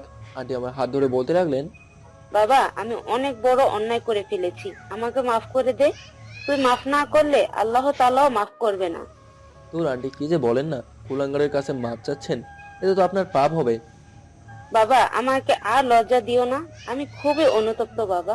আমি তো তোমার মায়ের মতো, মা মনে করে কি ক্ষমা করা যায় না? মাও বলতেছেন, আবার ছেলের কাছে ক্ষমাও চাচ্ছেন, এতে আমার পাপ বাড়ছে না? এই কথা বলার সাথে সাথেই আন্টি আমাকে জোরে ধরে কাঁদতে লাগলো। অন্যদিকে সিমি ও সাকিবের কথোপকথন। তোমার নাম কি? সামিয়া আক্তার সিমি, কোন ক্লাসে পড়ো? জেএসসি পরীক্ষার্থী। হুমা, তুমি তো পিচ্ছি কিন্তু দেখতে মাশাআল্লাহ। দূর, কি যে বলেন। এই বলে সিমি রান্নাঘর থেকে বেরিয়ে এলো, সাথে সাকিবও। আন্টি বলল, আমি তোমার বিষয়ে সব জানি সালাফি। আপনাকে কে বললো? সাকিব। সাকিবের দিকে গরম চোখ করে তাকাতেই ও মাথা নিচু করে বলল, সরি দোস্ত, সেদিনের মায়ের অপমান আমি সহ্য করতে পারি নাই, তাই মায়ের ভুল ভাঙাতে সব বলে দিছি। বাবা, আমি একটা সিদ্ধান্ত নিয়েছি। কি সিদ্ধান্ত আন্টি? আর তুমি রিক্সা চালাবে না, আমাদের কোম্পানিতে চাকরি করবে। করুণা করছেন? আমি না তোমার মায়ের মতো? এটা এক মায়ের উপহার হিসেবে গ্রহণ করো বাবা। ও যদি প্রপোজাল অ্যাকসেপ্ট না করে তাহলে কিন্তু আমরা না খেয়ে যাব। চাচা ও সিমি অনেক রিকোয়েস্ট করলো, অবশেষে রাজি হয়ে গেলাম। রাতে খাওয়া দাওয়ার পর সাকিবের আন্টি চলে গেল। পরের দিন থেকে চাকরির জীবন শুরু হলো। এভাবেই দিনকাল চলতে থাকলো। কিছুদিন পর একদিন রাতে চাচা আমাকে আর সিমিকে কাছে ডাকলেন, ডেকে বললেন, বাবা, আমি যদি মরে যাই তাহলে তুমি আমার এই মা মরা মেয়েটাকে দেখে রাখো। ওকে কষ্ট পেতে দিও না বাবা। আমি মরে গেলে ওর এই দুনিয়ার আপন বলতে কেউ থাকবে না। ওকে একটু দেখে রাখো, আর একটা ভালো ছেলে দেখে বিয়ে দিও। ওকে তোমার হাতে তুলে দিয়ে গেলাম। এই কথা শুনে সিমি কাঁদতে শুরু করলো আর বলতে লাগলো, তুমি কোথাও যাবে না বাবা, আমাকে ছেড়ে কোথাও না। পাগলি মেয়ে বলে কি? আমি কথা দিচ্ছি চাচা, শরীরের শেষ রক্তবিন্দু দিয়ে হলেও ওকে রক্ষা করবো চাচা। এবার শান্তিতে মরতে পারবো বাবা। সিমি কেঁদেই যাচ্ছে। অবশেষে সবাই খেয়ে ঘুমিয়ে পড়লাম। ফজরে উঠে নামাজের জন্য চাচাকে ডাক দিলাম, কিন্তু উনি শুনছেন না। আমি ওনার শরীরে হাত দিয়ে একটু ঝাঁকি দিলাম। এতে যা দেখলাম তা বিশ্বাসই করতে পারছিলাম না। আমি চমকে গেলাম আর তাড়াতাড়ি করে নাড়ি চেক করলাম। নাড়ি চেক করে আমি যেন গায়ের সমস্ত শক্তি হারিয়ে ফেললাম, আর চোখ দিয়ে অজর ধারায় পানি পড়তে লাগলো। চাচা আর এই দুনিয়ায় নেই, আমাদের এতিম করে দিয়ে চলে গেছেন বড় পারে। আমি চাচার মাথা পর্যন্ত ঢাকা দিয়ে কোনো রকমে উঠে সিমের কাছে গিয়ে ওকে ডাক দিলাম। ও তৎক্ষণাৎ উঠে বলল, কি হয়েছে বাবা, এত সকালে ডাকছিস কেন? কিছু লাগবে? বোন, আমাকে একটা কথা দিবি? কি কথা ভাইয়া? এক কথা দে। আচ্ছা, কথা দিলাম, এবার বলো। আমি কিংবা আমাদের মধ্যে কেউ যদি পরে পরে চলে যায়, তুই একদম কাঁদবি না তো? কথাগুলো বলতে বলতে নিজেকে আর ধরে রাখতে পারছিলাম না। আচ্ছা ভাইয়া, এই কথা বলার জন্য এত সকালে ডাকছো? আর বাবা কেন এখনো ওঠে নাই? নামাজে যাবে না নাকি? এই বলে সিমি চাচাকে ডাকতে যেতে লাগলো। আমি ওর এক হাত চেপে ধরলাম। ও বলল, কি হলো ভাইয়া, তোর কি মন খারাপ? দাঁড়া, আগে বাবাকে ডেকে দেয়, তারপর তোর মাথা মালিশ করে দেবো। আর নিজেকে ধরে রাখতে পারলাম না। ওকে টেনে বুকে নিয়ে অজর ধারায় কাঁদতে লাগলাম। সিমি অনেকবার জিজ্ঞেস করলো, তোর কি হয়েছে ভাইয়া? বল, আমাকে বল, না হলে কিন্তু এবার আমিও কেঁদে দেবো। বোন, চাচা আর আমাদের মাঝে নাই রে, চলে গেছে আমাদের ছেড়ে, আমাদের এতিম বানিয়ে চলে গেছে। সিমি যেন এর জন্য মোটেই প্রস্তুত ছিল না। সে বলল, কি বলছিস এসব ভাইয়া? তোর কোথাও ভুল হচ্ছে, তুই দাঁড়া, আমি বাবাকে ডাকলে দেখিস ঠিক উঠবে। এই বলে সিমি আমাকে ছাড়িয়ে চাচার কাছে গেল। চাচার মাথার কাছে বসে মাথায় হাত বোলাতে বোলাতে বলল, বাবা, ও বাবা, উঠো, আজান হয়েছে, নামাজে যাবে না? তুমি না বলেছিলে আমাকে ছেড়ে কোথাও যাবে না? তুমি তো আমাকে কথা দিয়েছিলে বাবা, তাহলে আজ কেন এরকম করে শুয়ে আছো? ও বাবা, উঠো না, দেখো তোমার মেয়ে ডাকছে, দেখো ভাইয়া কত কান্না করছে। তুমি কি আমাদের উপর অভিমান করছো বাবা? দেখো বাবা, এরকম করে থেকো না কিন্তু, আমার কষ্ট হচ্ছে বাবা। বাবা, তুমি এটা কিভাবে করতে পারলে বাবা? আমাদের এতিম করে দিয়ে চলে গেলে। দেখ ভাইয়া, বাবা আমাদের সাথে কথা বলছে না বাবা, ও বাবা। চিৎকার করে ডাকতে লাগলো। আমার কিছু করার নেই, কান্না করা ছাড়া। এদের মধ্যে আশেপাশের মানুষরা এসে ভিড় জমিয়ে ফেলেছে, সবার চোখে পানি। হঠাৎ সিমি বাবা বলে ডাকতে ডাকতে জ্ঞান হারিয়ে মাটিতে লুটিয়ে পড়তে লাগলো। আমি দৌড়ে গিয়ে ওকে জড়িয়ে নিলাম নিজের বুকে, কোলে করে নিয়ে বিছানায় শুয়ে দিলাম। লোকজন চাচার গোসলের ব্যবস্থা করতে লাগলো। হঠাৎ কোথা থেকে যেন সাকিব এলো, এসে আমাকে জড়িয়ে ধরে কাঁদতে লাগলো। ওকে জড়িয়ে ধরে অনেকক্ষণ কাঁদলাম। চাচাকে গোসল দেওয়া হচ্ছে, কিন্তু এখনো সিমির জ্ঞান ফিরে নাই। সিমির মাথা আমার কোলে নিয়ে বসে আছি আর চোখের পানি ফেলছি। একসময় সিমির জ্ঞান ফিরলো। ও আর কান্না করছে না, শুধু আমাকে আষ্টে পৃষ্ঠে জড়িয়ে আছে। চাচাকে সাজানো হয়ে গেল। সিমিকে ধরে শেষবারের মতো চাচাকে দেখাতে নিয়ে গেলাম। ও শুধু চাচাকে দেখে চাচার মুখে হাত বুলিয়ে দিয়ে কপালে একটা ভালোবাসার পরশ এঁকে দিয়ে বলল, ভাই আমাকে নিয়ে চল। সিমিকে ঘরে নিয়ে এসে বললাম, লক্ষ্মী বোন, কাঁদিস না, আমি শুধু যাবো আর আসবো। সিমি শুধু ঘাড় নাড়ালো। এরপর চাচিকে কবরস্থ করে খুব দ্রুত বাসায় আসলাম। এসে দেখি সিমি অন্য পাশ হয়ে আনমনে বসে আছে। আমি গিয়ে ওর মাথায় হাত বুলিয়ে দিতেই ও আবার আমাকে আষ্টে পৃষ্ঠে জড়িয়ে নিল। আমি বুঝলাম ও খুব ভয় পেয়েছে। সিমি বলল, ভাইয়া বাবা তো আমাকে একদিনও ছেড়ে থাকতে পারে না, তাহলে ওইখানে একা কিভাবে থাকবে রে ভাইয়া? এই বলে কাঁদতে লাগলো। আর সাকিব আমাদের এইভাবে দেখে ওরও চোখ দিয়ে অজর ধারায় পানি পড়ছে। এভাবেই সন্ধ্যা হয়ে গেল। সাকিব খাবারের প্লেট আমার কাছে নিয়ে এসে বলল, কিছু হলেও খেয়ে নে দোস্ত, না খেলে শরীর খারাপ করবে। আর তুই না খেলে সিমিও তো খাবে না দোস্ত। খাবো না রে ভাই, তুই আমাকে জোর করিস না। হঠাৎ সিমি উঠে আমাকে ছাড়িয়ে খাবারের প্লেট হাতে নিয়ে এক লোকমা খাবার আমার মুখের কাছে ধরে বলল, কে নে ভাইয়া, দেখ আমি তো কাঁদছি না, তাহলে তুই কেন কাঁদছিস? আমরা কাঁদবো না ভাইয়া, আমার কোনো দুঃখ নেই ভাইয়া। বাবা চলে গেছে তো কি হয়েছে, তোর মতো একটা ভাইয়া তো রেখে গেছে, এতেই আমি খুশি ভাইয়া। আমি আর কথা বাড়ালাম না, খেতে লাগলাম আর সিমিকেও খাওয়াতে লাগলাম। আর সাকিব আমাদের দিকে তাকিয়ে আছে। ওকেও কাছে ডেকে নিলাম আর খাওয়াই দিলাম। আজ রাতে সাকিব ওর বাসায় যায় নাই। খাওয়া শেষে সিমি সে আগের মতো করে আমাকে জড়িয়ে নিল, বলল, ভাইয়া বাবা কত অভিমানী তাই না? আচ্ছা তুইও আবার কোনোদিন আমাকে রেখে আবার বাবার মতো অভিমান করে চলে যাবি না তো? তোকে ছেড়ে আমি কোথাও যাব না আপু, তুই ছাড়া আমার আর কি আছে বল। আমি বুঝি কারো কেউ না, ভালো ভালো। ওর কথায় মুচকে হাসলাম। রাতে সিমি আমাকে জড়িয়ে শুয়ে পড়লো আমার এক সাইডে আর সাকিব অন্য সাইডে। এভাবেই চলতে লাগলো আমাদের জীবন।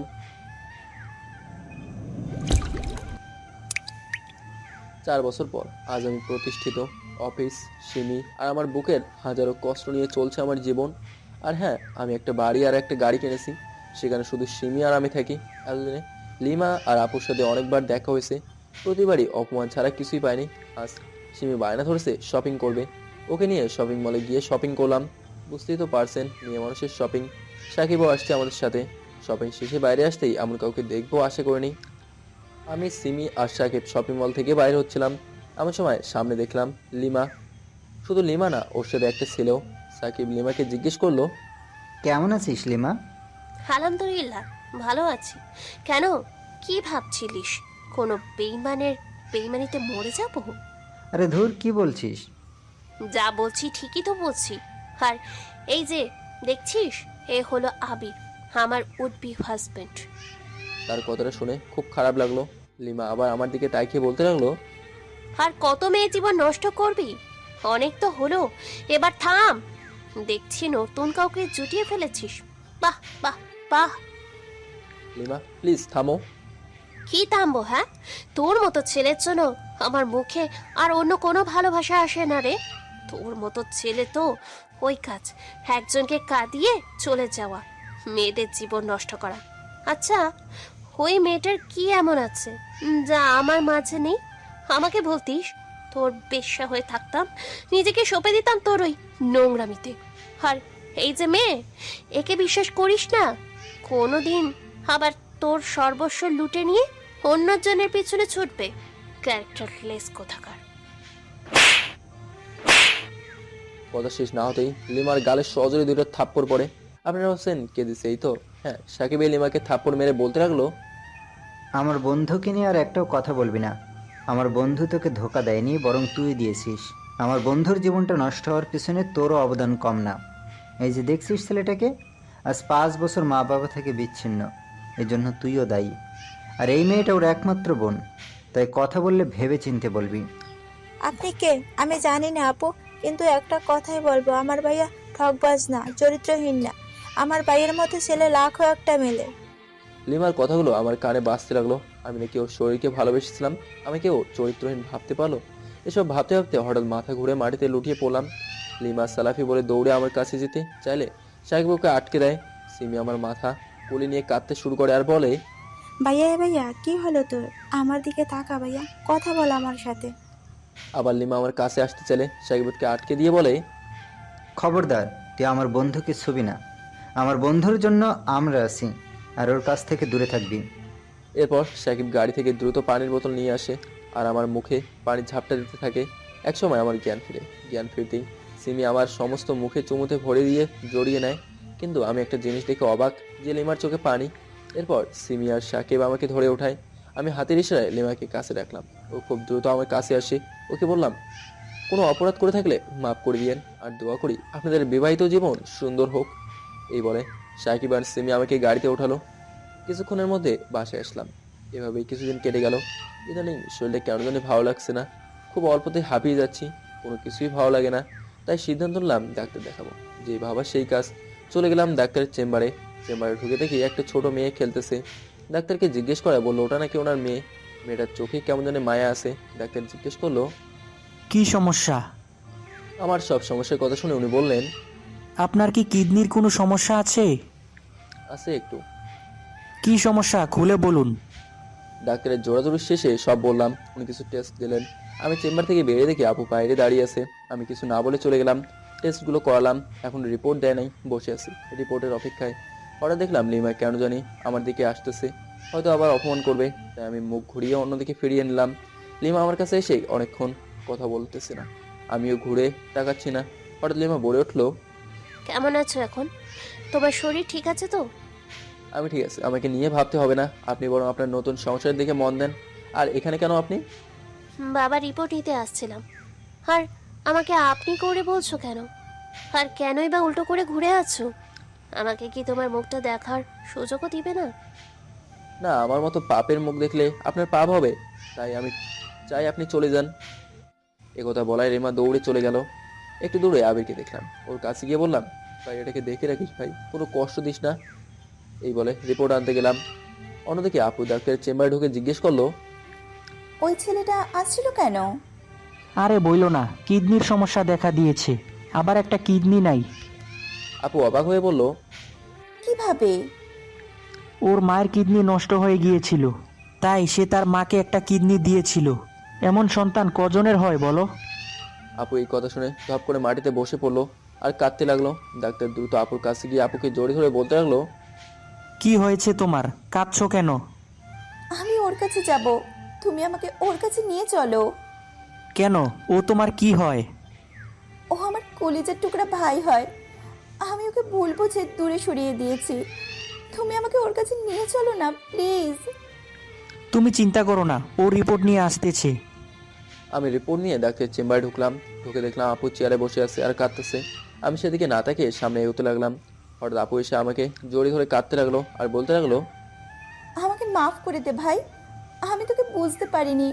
আমি তোকে অনেক অপমান করেছি, এমনকি মানুষের কাছে খারাপ বানিয়েছি। আমাকে মাফ করে দে ভাই। এই কি করছেন? নোংরা মানুষের গায়ে হাত দিলে আপনার হাত অপরিষ্কার হবে, লোকে দেখলে কি বলবে বলেন? ভাই আমাকে মাফ করে দে। আপনি বলতে পারেন সেই সব অপমান, কিন্তু আমি না। আমি কোনোদিন আপনাদেরকে মাফ করব না, মরে গেলেও না। এখন আপনি যেতে পারেন। আপু কান্না করতে করতে বেরিয়ে গেল। ডাক্তার আমার কাছে এসে বলল একবার কি ক্ষমা করা যায় না? না, আর আপনি ওনার হয়ে ওকালতি করছেন কেন? কারণ আমি তোমার দুলা ভাই আর ও তোমার ভাগ্নি। বোনের সাথে সম্পর্ক নেই আর দুলা ভাই। ডাক্তার সরি, রনি ভাই আর কিছু না বলে রিপোর্টগুলো দেখতে লাগলেন আর আমি রিমিকে আদর করতে লাগলাম। অনেকক্ষণ পর রনি ভাইয়া আমার কাছে আসলেন। আমি ওনার চোখে স্পষ্ট পানি দেখতে পাচ্ছিলাম। তিনি হঠাৎ আমাকে জোরে ধরে এমন কথা বললো যা শোনার জন্য মোটেও প্রস্তুত ছিলাম না। তিনি বললেন কি হয়েছে ভাইয়া? তুই এতদিন কোথায় ট্রিটমেন্ট করাইছিস? পড়ায় নাই। এটা তুই কি করছিস ভাই? কেন, কি হয়েছে খুলে বলো আমাকে। তোর এটা কিডনিও ড্যামেজ হয়ে গেছে। বলে কাঁদতে লাগলো। আমি আশ্চর্যের শেষ সীমানায় পৌঁছে গেলাম। দুই ফোঁটা পানি চোখ থেকে গড়িয়ে পড়লো, কিন্তু কিছুটা খুশিও হলাম। আর এই অবহেলাময় জীবন ভালো লাগছে না। এবার একটা ইতি চাই। আমি রনি ভাইকে বললাম আমার হাতে আর কতদিন সময় আছে ভাইয়া? এভাবে বলিস না ভাই, আমরা তোর কিচ্ছু হতে দেব না। মিথ্যা সান্ত্বনা না দিয়ে বলো আর কতদিন আছে আমার হাতে ভাইয়া? বড় জোর 1 মাস, কিন্তু তুই চিন্তা করিস না, আমি তোর কিচ্ছু হতে দিব না। আমার জন্য আর কারো কিছু করতে হবে না ভাইয়া। আচ্ছা ভাইয়া, আমাকে একটা কথা দিতে হবে। কি কথা? আগে আমার গা ছুঁয়ে প্রমিস করো। আচ্ছা, এই করলাম, এবার বলো। এই সবের কিছুই তুমি আপু কিংবা কাউকে বলবে না। না, এটা আমি করতে পারবো না। তুমি কিন্তু আমাকে কথা দিছো, আর তুমি যদি কথা না রাখো তাহলে কিন্তু আমি সবার থেকে নিজেকে আড়াল করে নেব। আচ্ছা, তুই যা বলবি তাই হবে, কিন্তু এরকম করিস না ভাই। আর তোর আপুকে মাফ করে দে, তোর জন্য অনেক কান্না করে জানিস, কিছুই বলতে পারি না আমি। আচ্ছা, দেখা যাবে। আরও অনেকক্ষণ রনি ভাইয়ের সাথে কথা বললাম। ভাইয়া অনেক উপদেশ দিল কীভাবে চলতে হবে। এরপর সেখান থেকে বেরিয়ে পড়লাম আর আমার সেই প্রিয় জায়গা সেই নদীর পাড়ে চলে এলাম। সেখানে এসে লিমার নাম্বার চাইলাম সাহেবের কাছে ফোন করে, কিন্তু দিতে চাচ্ছিল না। অনেক অনুরোধ করার পর দিল। তারপর তাকে ফোন দিলাম, সে আমাকে চিনতে পারে নাই। পরিচয় না দিতেই ওকে সেই চিরচেনা নদীর পাড়ে আসতে বললাম আবিরকে নিয়ে। আমি নদীর দিকে তাকিয়ে আছি আর চোখ দিয়ে অজর ধারায় পানি পড়তেছে। হঠাৎ কে যেন পেছন থেকে জড়িয়ে ধরলো। আমি চোখের পানি মুছে ওর দিকে তাকালাম। যা ভেবেছিলাম তাই, লিমাই জড়িয়ে ধরেছে। এরপর ও বলল, হঠাৎ করে এখানে আসতে বলে কিছু হয়েছে কি? আচ্ছা লিমা, তুমি কি আমাকে এখনো ভালোবাসো? হুম, নিজের চাইতেও বেশি। হঠাৎ এ কথা বলছো কেন? তোমার ভালোবাসার কসম করে আমাকে একটা কথা দেবে? আচ্ছা, কথা দিলাম। কি কথা বলো? তুমি আবিরকে বিয়ে করে নাও আর 1 মাসের মধ্যেই। কি পারবে তো? কথা দিচ্ছ কিন্তু। তুমি আমাকে নিজের হাতে মেরে ফেলো, তবু এ কথা বলো না। অনেক ভালোবাসি তোমায়। একবার অবহেলা করে দূরে সরিয়ে দিয়েছি। জানি না ভাইয়া যে সব বলেছে সেই সব সত্যি কিনা। বিশ্বাস করো, তোমাকে কষ্ট দিয়ে আমিও সুখে থাকতে পারিনি। তোমার পায়ে পড়ছি, তুমি আমাকে মাফ করে দাও আর আমাকে আপন করে নাও। আর পারছি না আমি তোমায় বিহি থাকতে। প্লিজ, তুমি আমাকে আর পর করে দিও না। এবার যদি পর করে দাও তো আমি মরে যাব। প্লিজ, তুমি এরকম করো না, তোমার পায়ে পড়ি।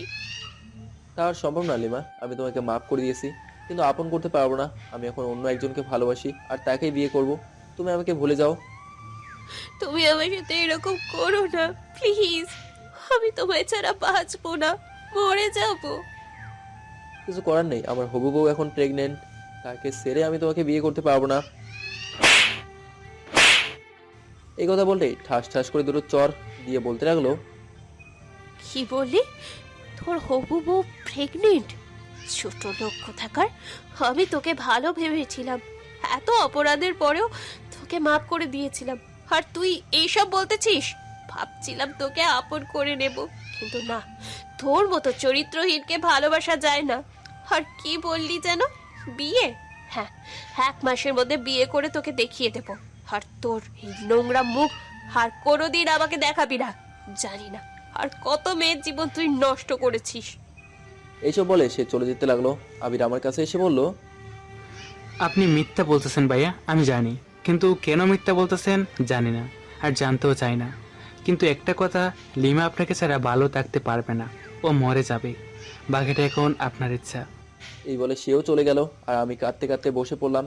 লিমা এইসব একেবারেই বিশ্বাস করে নিল। কিভাবে পারলো সে? একটাবারও ভেবে দেখলো না যে ওর সালাফি এসব করতে পারে না। তবে একটু খুশিও হলাম এই ভেবে যে ও ভালো থাকবে।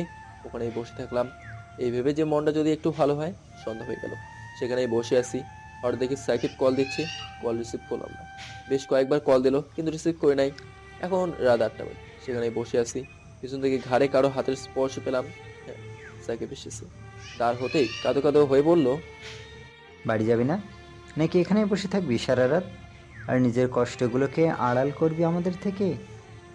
আমি আর নিজেকে ধরে রাখতে পারলাম না। ওকে জড়িয়ে ধরে কাঁদতে কাঁদতে বললাম, আর পারছি না রে, আর পারছি না সহ্য করতে। আমার বেঁচে থাকতে খুব কষ্ট হচ্ছে রে।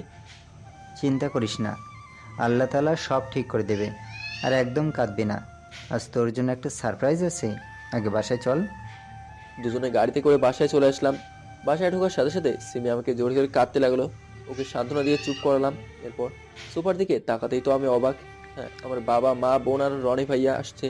বাবা মাকে দেখে মুখটা অন্যদিকে নিয়ে নিলাম। এরপর মা আমার কাছে এসে সামনে দাঁড়িয়ে জড়িয়ে ধরলো, কিন্তু আমি ধরিনি।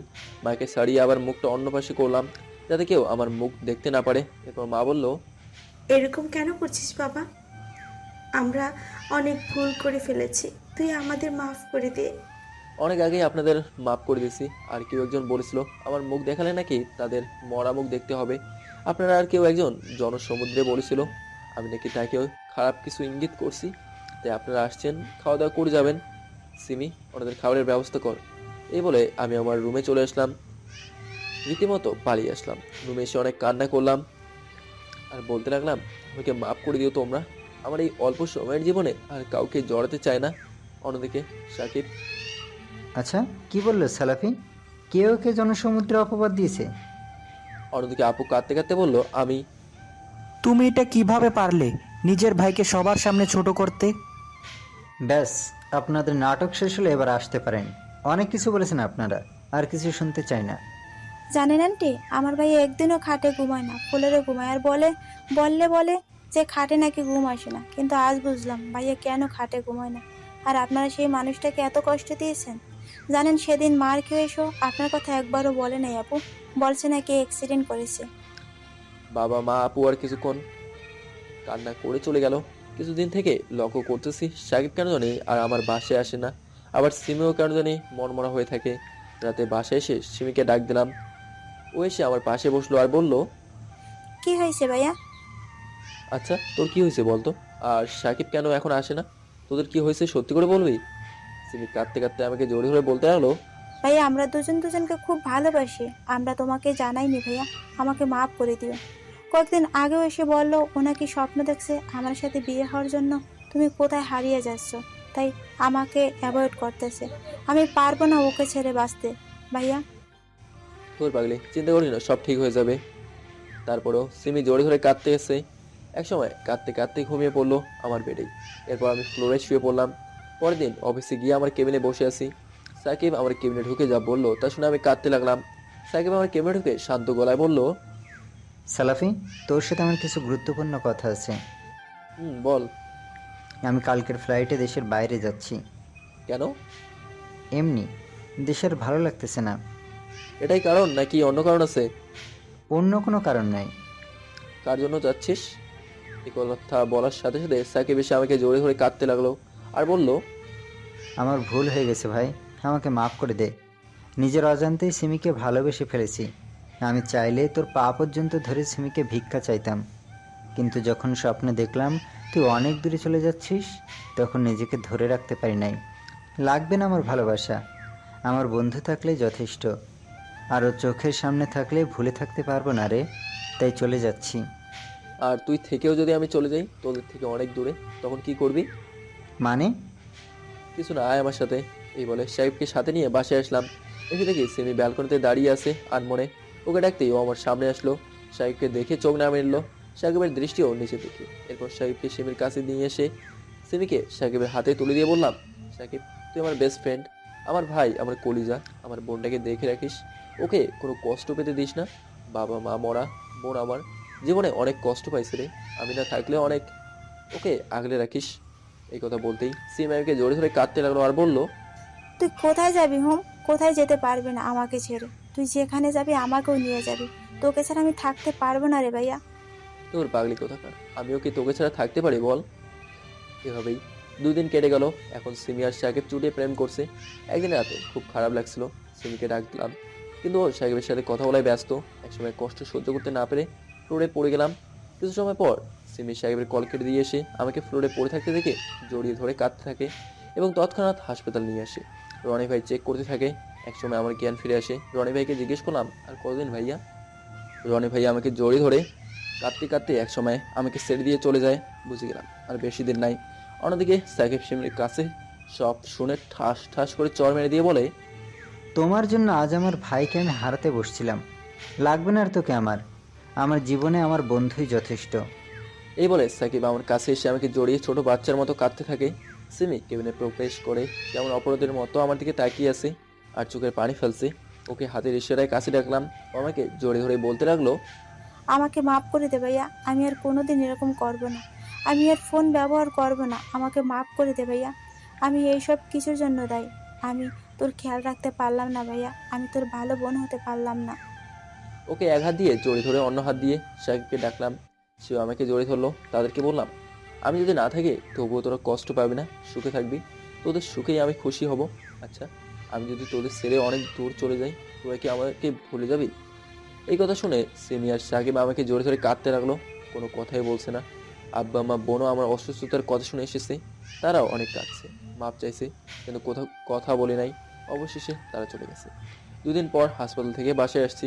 আগে থেকে অনেক শুকিয়ে গেছি, ঠিকমতো দাঁড়াতে পারি না। পরের দিন অফিসে গেলাম। কিছুক্ষণ পর দেখি লিমা আমার কেবিনে ঢুকলো। ঢুকে আমাকে দেখে অবাক করে দিয়ে জোরে ধরে কাঁদতে লাগলো। এরপর আমাকে ছাড়িয়ে একটা কার্ড আমার দিকে ছুঁড়ে মেরে বলল, এই দেখ আমার বিয়ের কার্ড, তোকে জাস্ট জানাতে আসলাম তোর মতো চরিত্রহীন রাস্তার কুকুর আমার বিয়েতে এলাও না। তোর ওই রাস্তার কিটের মুখ আমাকে আর দেখাবি না। এই বলে চলে গেল। এরপর আবির আমার কাছে এসে বলল, ভাইয়া এখনো সময় আছে, প্লিজ আপনি ওকে সত্যিটা বলে দিন। এই বিয়ে হলে আমরা কেউ সুখে থাকতে পারবো না। আমিও একটু মুচকে হেসে বললাম, ওর খেয়াল রেখো, কোনোদিন কষ্ট দিও না। আবির আমার কেবিন থেকে বেরিয়ে যেতেই আমার মাথা কেমন ঘুরতে লাগলো। আমি মাথা ঘুরে প্রায় পড়ে যাচ্ছিলাম। হঠাৎ সাকিব এসে আমাকে ধরে চেয়ারে বসিয়ে দিয়ে আমার সামনে হাঁটু গেড়ে বসলো, বসে বলল, তোর কি হয়েছে বল না, আমাকেও কি বলবি না? আমি না তোর ভাই? খুব কষ্ট হচ্ছে রে তোকে এভাবে দেখতে, প্লিজ আমাকে বল। কিছু হয়নি তো, আমি ঠিক আছি। আমি জানি তুই কেমন আছিস। আচ্ছা শুনছিস, লিমার নাকি বিয়ে, আমাকে দাওয়াত দিল। আচ্ছা আমি কি একবার কথা বলবো? আর একবার যদি ওর কথা বলিস তাহলে আমাকে চিরদিনের জন্য হারাবি। সরি, আর বলবো না। এরপর সাকিব আমাকে জোর করে বাসায় নিয়ে আসলো। এখন আর বাসা থেকে বাইর হই না, বাইর হবার শক্তিটাই নাই। মাঝে মাঝে আপু আর মা বাবা আসে, কিন্তু আমি ভালোভাবে কথা বলি না। দেখতে দেখতে লিমার বিয়ের আগের দিন চলে আসলো। আর মনে আগের দিনগুলো মনে করছিলাম আর আল্লাহ তাআলার কাছে দোয়া করছিলাম যাতে আর একটা দিন বাঁচিয়ে রাখেন। সিমি আমার এই অবস্থা দেখে কান্না করতে করতে পাগল প্রায়। হঠাৎ দেখি লিমা কল দিচ্ছে, কল রিসিভ করলাম।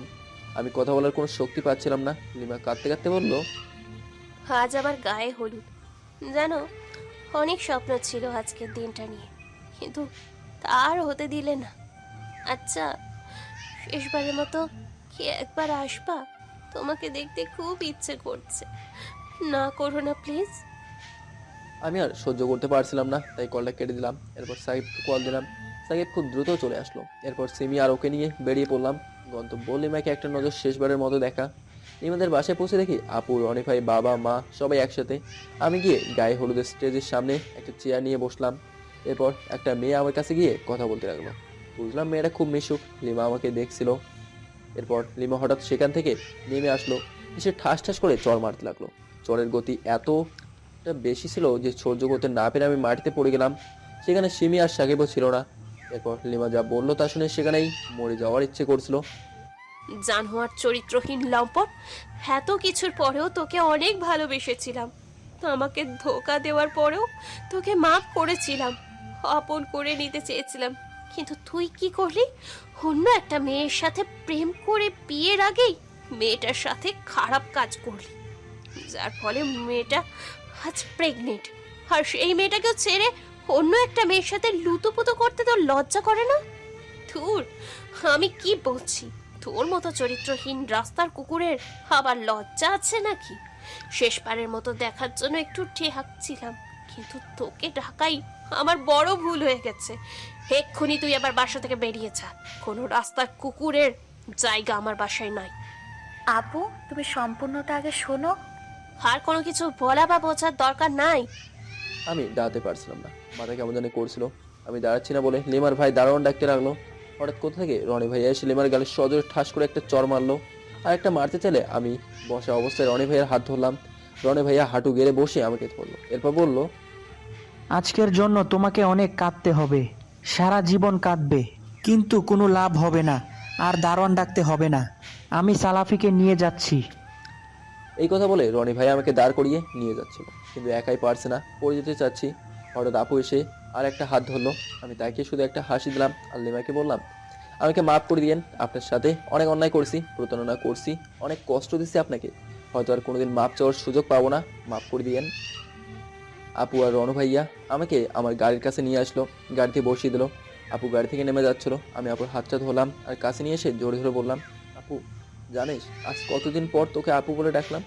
আপু সত্যি বলছি, তোর ভাইটা চরিত্রহীন না রে। আর তুই তো জানিস আমি লিমাকে ধোকা দেই নাই, আর কোনোদিন মাপ চাওয়ার সময় পাবো কিনা, আমাকে মাফ করে দিস। আর তোর ভাইটার কপালে আগের মতো একটা ভালোবাসার পরশ দিবি। বলতে দেরি হলো, আমি আমার কপালে একটা ভালোবাসার পরশ এঁকে দিয়ে কপাল লাগিয়ে কাঁদতে লাগলো আপু। আর রনি ভাইও আমাদের দেখে কাঁদছে। হঠাৎ আপু আমাকে ছেড়ে দিয়ে ছুটে বিয়ে বাড়ির ভেতর ঢুকে গেল। আমি ড্রাইভারকে বাসায় নিয়ে যেতে বললাম। বাসায় এসে ড্রাইভার আমাকে ধরে রুমে নিয়ে গেল। অন্যদিকে সিমি আর সাকিব এসে দেখে আমি নেই। লিমা সোফায় বসে কাঁদছে আর রনি ভাইয়া বাসায় ঢুকছে। সাকিব লিমাকে জিজ্ঞেস করলো, সালাফি কই? ওই চরিত্রহীন জানোয়ারটার কথা আমার সামনে বলবি না। আমাকে ধোকা দিয়েছে তো দিয়েছে, এখন আরো একটা মেয়ের জীবন নষ্ট করে যাচ্ছিল, তাই মেরে বাসা থেকে বের করে দিয়েছি। এই কথা বলতে সাকিব নিজের সমস্ত শক্তি দিয়ে লিমাকে চড় মারতে থাকে। একসময় লিমার ভাই বাড়িতে আসলে তাকেও কলার ধরে মারতে থাকে। একসময় রনি ভাইয়া এসে সাকিবকে আটকায়, আর সিমি তো কেঁদে কেঁদে পাগল প্রায়। সাকিব বলতে শুরু করে, আজ তোকে সব বলবো, এতদিন চুপ ছিলাম আর না। লিমা, ওই দিনটার কথা মনে, যেদিন নদীর পাড়ে তুই আর সালাফি দেখা করতে গেছিলি। আমিও ছিলাম সালাফির সাথে। সেদিন তোর ভাই আমাদের দেখে ফেলে। ওই দিন রাতেই তোর ভাই ওদের বাসায় যায়, গিয়ে বলে তুই নাকি তোর ভাইকে বলেছিস তুই সালাফির সাথে টাইম পাস করছিস। তুই নাকি বলছিস সালাফি তোকে ইফটিজিং করে, তোকে নাকি খারাপ ইঙ্গিত করে, তুই নাকি সালাফির হাত থেকে মুক্তি চাস। তবুও নাকি সে তোর পিছনে বেহায়ার মতো পড়ে আছে। আবার সালাফিকে অন্য জায়গায় নিয়ে গোপনে বলে যদি সালাফি আবার তোর সাথে যোগাযোগ করার চেষ্টা করে তাহলে তাকে মেরে ফেলতে নাকি তার হাত কাঁপবে না, তার সম্মানটাই নাকি সবার আগে। সেদিন সালাফি তোর ভাইয়ের পা ধরে অনেক কান্না করে যাতে তোর কিছু না করে। এরপর তোর ভাই চলে যাওয়ার পর তোর বাবা ওকে কুকুরের মতো মারে আর একটা ঘরে বন্দি করে রাখে। কয়েকদিন তাকে পানি পর্যন্ত খেতে দেয়নি। আমি জানালা দিয়ে চুপি চুপি করে খাবার দিতাম। কিছুদিন পর আমি ওর বাবার কাছে গিয়ে পা ধরে কান্না করি যাতে ঘর থেকে তাকে বের করে, না হলে সে মরে যেত। অবশেষে তিনি আমাকে ঘরের চাবি দেন। ঘরে ঢুকে দেখি সে অজ্ঞান হয়ে পড়ে আছে। এরপর তাকে হাসপাতালে ভর্তি করায়, কিন্তু তার মা বাবা বোন একটিবারের জন্য দেখতে চায় না। যে মা বাবা বোনের চোখের মনি ছিল তারাই তাকে অবহেলা করতে শুরু করে শুধু তোর জন্য। এর কিছুদিন পর জানতে পারে ওর মায়ের কিডনি নষ্ট হয়ে গেছে। সালাফি একবারের জন্য নিজের কথা না ভেবে কিডনি দিয়ে দেয়, কিন্তু তারাই তাকে ভুল বুঝে বাসা থেকে বের করে দেয়। তাহলে যে ও বললো ওর গার্লফ্রেন্ড নাকি প্রেগনেন্ট, তোকে ছাড়াও কোনোদিনও কোনো মেয়ের দিকে তাকায়নি পর্যন্ত, আর তুই এইসব বিশ্বাস করে নিলি? একটাবারের জন্য সত্য মিথ্যা যাচাই করলি না? লিমা মাটিতে বসে কাঁদতে লাগলো। হঠাৎ উঠে ওর ভাইয়ের কাছে গিয়ে বলল, এসব কি সত্যি ভাইয়া? তুই না আমাকে বললি যে সেলফি আমাকে ধোকা দিয়েছে, তাহলে ওইসব ছবি কি মিথ্যে ছিল ভাইয়া? ওই ভাইয়া বল না, ছবিগুলো কি মিথ্যা? কিসের ছবি? ওই দিন ভাইয়া সাকিব আর অন্য একটা মেয়ের ছবি দেখায়। ছবিতে স্পষ্ট দেখা যাচ্ছিল সালাফি একটা মেয়েকে জড়িয়ে ধরে আছে। ওই ছবি দেখে আমার ভীষণ রাগ ওঠে। সালাফিকে কল দেই কিন্তু রিসিভ করে না, তাই আমি ভেবে নিয়েছিলাম যে সাকিব আমাকে ধোকা দিয়েছে। ভাইয়া বল না, ওই ছবিগুলো কি মিথ্যা ছিল? লিমার ভাই কোনো কথা বলে না। ওনার নীরবতা দেখে লিমার ভাবি ঠাস ঠাস করে ওনাকে চড় মারে। লিমা মাটিতে পড়ে কান্না করছে। একটু পর সাকিবকে জিজ্ঞেস করে, আচ্ছা, ও যদি কোনো মেয়ের দিকে না তাকায় তাহলে আমাকে বিয়ে করতে বললো কেন? পিছন থেকে কেউ বলে ওঠে, তোমার সুখের জন্য। এমন কথায় সবাই পিছনে ফিরে তাকায়। দেখে আবির কথাটা বলতে বলতে বাড়িতে প্রবেশ করে। কেন? কি রনি ভাইয়া, আপনি বলবেন নাকি আমি বলবো? রনি ভাইয়া অনেকক্ষণ চুপ থেকে বলতে শুরু করে, সালাফির যে একটা কিডনি ছিল ওইটাও নষ্ট হয়ে গেছে। ওকে অনেকবার বলছি দেশের বাইরে নিয়ে যাই, কিন্তু ও বলেছে ও যে কয়দিন বেঁচে আছে ও সবার সাথে থাকতে চায়। অনেক রিকোয়েস্ট করছি বাট ও রাজি হয়নি, আর কিছু সময়ের অতিথি মাত্র সে। এই কথা শুনে সবাই কাঁদতে থাকে। বিয়ে বাড়ি যেন শ্মশানে পরিণত হয়ে গেছে। সিমি শোনার সাথে সাথে জ্ঞান হারিয়ে ফেলেছে। সাকিব ও কান্নায় ভেঙে পড়েছে। আপু রনি ভাইয়াকে গিয়ে ঠাস করে একটা চড় মেরে বলে, এতদিন বলনি কেন আমার ভাইটা যে এত কষ্ট সহ্য করছে? একটাবার আমাকে বলার প্রয়োজন মনে করনি? আমার ভাইয়ের যদি কিছু হয় আমি তোমাকে কখনো ক্ষমা করব না। আমাকে মাফ করে দাও। সালাফি আমাকে কসম দিয়েছে তাই কাউকে কিছু বলি নাই। আপু রনি ভাইকে জড়িয়ে ধরে বলে, আমার ভাইয়ের কাছে যাব। মা তো জ্ঞান হারিয়েছে অনেক আগে, এখনো জ্ঞান ফিরে নাই। বাবা মাকে ধরে কান্না করতেছে। লিমা কাঁদতে কাঁদতে ওর ভাইয়ের কাছে গিয়ে বলে, এবার তুই খুশি তো ভাইয়া? সালাফির যদি কিছু হয় তাহলে আমি তোমাকে কখনোই ক্ষমা করব না, তোমাকে ডিভোর্স দিব। তখন বুঝবে ভালোবাসার মানুষকে ছাড়া থাকা কত কষ্টের।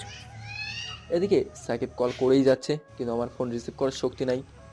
সাকিব রনি ভাইকে বলে, সালাফি কোন দিকে গেছে বলতে পারেন? বাসায় গেছে। সাকিব প্লিজ আমাকে নিয়ে চল তোদের সাথে, আমি ওকে ছাড়া থাকতে পারবো না, তুই প্লিজ নিয়ে চল।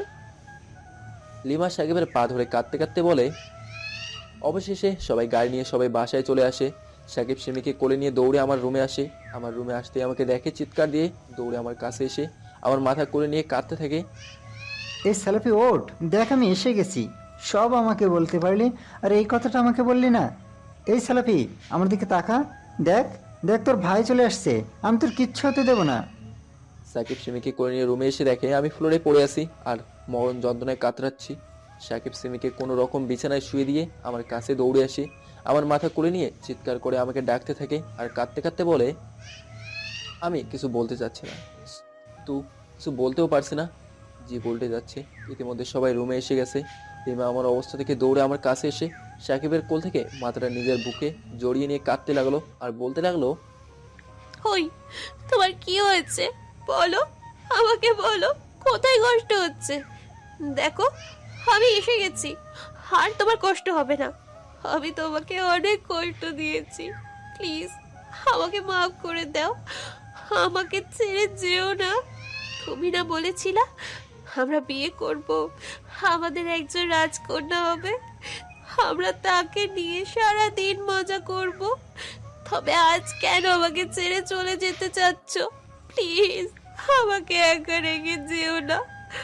অভিমান করে আছো তো তোমাকে কষ্ট দিয়েছি বলে?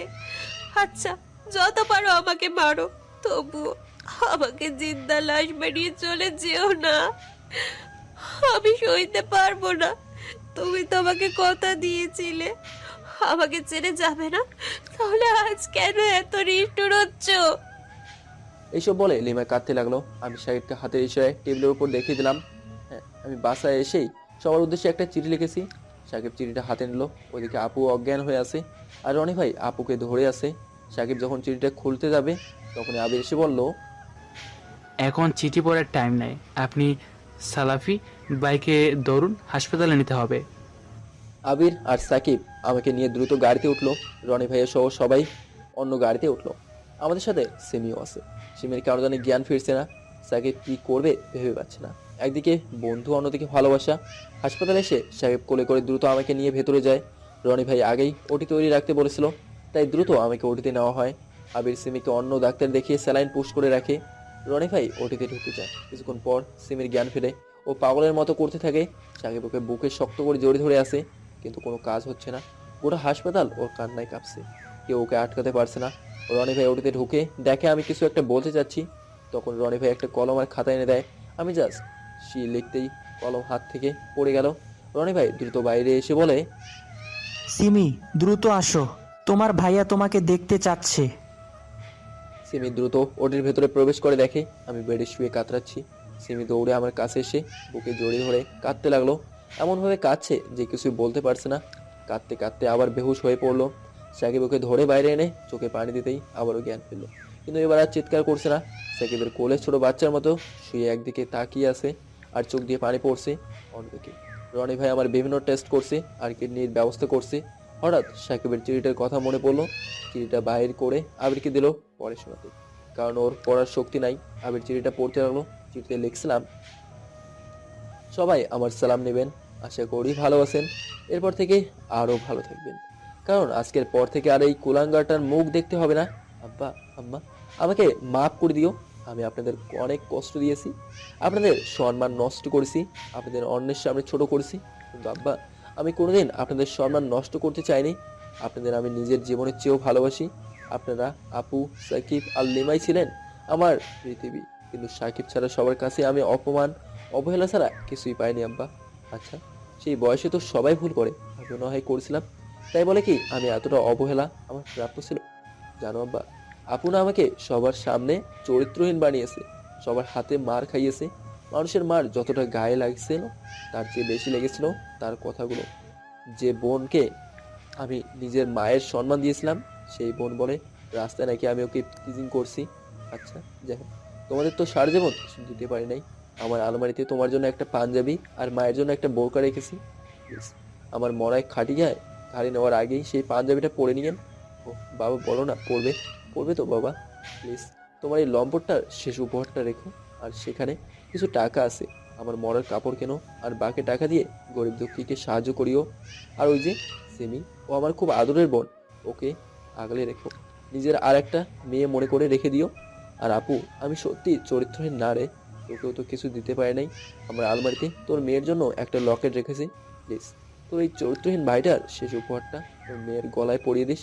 আর লিমা, তোকে বলছি, প্লিজ আমাকে মাফ করে দিস। আমি সত্যি তোকে ধোকা দেইনি রে, আমি তোকে ঠকাইনি। আমি তোকে সত্যি ভালোবেসেছিলাম, তাই তোকে কষ্ট দিতে চাইনি। আমি আমার রোগের কথা বললে তুমি অনেক কষ্ট পেতে, আর আমার মৃত্যুর পর তোমার কষ্ট হতো আমাকে ছাড়া থাকতে, তাই আমাকে ভুল বোঝানোর জন্য আমার গার্লফ্রেন্ডের কথা বলেছিলাম। সত্যি বলতে আমি তোমার পরে কোনো মেয়ের দিকে ওইভাবে তাকাইনি, মনে আছে তোর? আমি বলছিলাম তোমার যদি অন্য কারোর সাথে বিয়ে হয় তাহলে কবুল বলার আগে যেন মরণ হয়। দেখো আজ আল্লাহ তাআলা আমার কথা শুনেছে। তোমার তো লাল বেনারসি অনেক পছন্দের, তাই না? আলমারিতে দেখিও একটা লাল বেনারসি রেখেছি, পরে তোমাকে খুব মানাবে। আমার তোমাকে দেখার সৌভাগ্য হলো না, শেষবারের মতো দেখতে গেছিলাম, তাও তোমার অপমান আর অবহেলা ছাড়া কিছুই পেলাম না। আচ্ছা, আমাকে মাফ করে দিও, আর আবিরের সাথে ঘর বেঁধো। ছেলেটা অনেক ভালো। সাকিব, আমাকে মাফ করে দিস দোস্ত, শেষবারের মতো তোর সাথে কথা বলতে পারলাম না। আমার সমস্যার কথা বললে তুই অনেক কষ্ট পেতিস, তাই বলি নাই। আমাকে মাফ করে দিস, তোকে কিছুই দিতে পারলাম না। আমার জীবনের শ্রেষ্ঠ জিনিসটাকে তোর কাছে রেখে গেলাম, আগলে রাখিস প্লিজ, কোনোদিন কষ্ট দিস না। আর আপু, আমাকে মাফ করে দিস রে, শেষবারের মতো তোর ভাইটা তোর মুখটাও দেখতে পারলি না, খুব ইচ্ছে করছিল।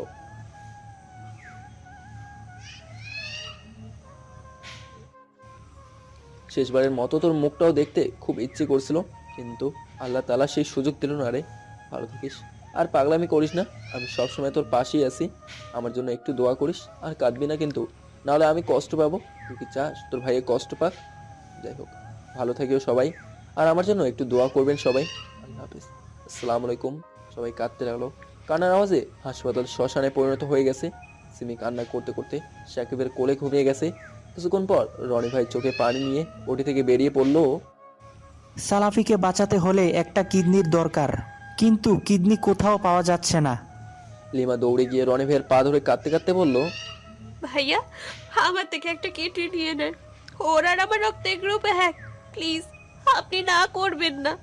আমার কিডনি নিয়ে ওকে বাঁচান, দরকার হলে দুইটা নেন, তবুও ওকে বাঁচান।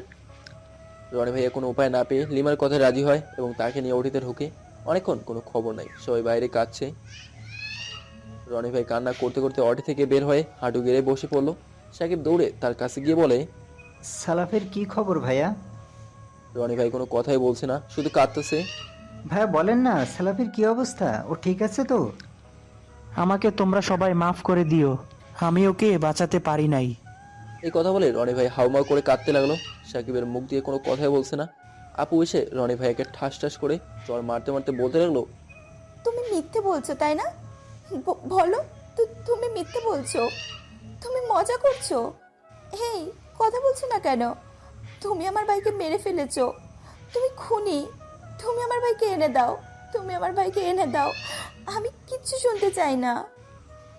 এই বলে কাঁদতে কাঁদতে রনি ভাইকে জড়িয়ে ধরলো। সিমি কিছু না বলে উঠে ওটিতে ঢুকে গেল।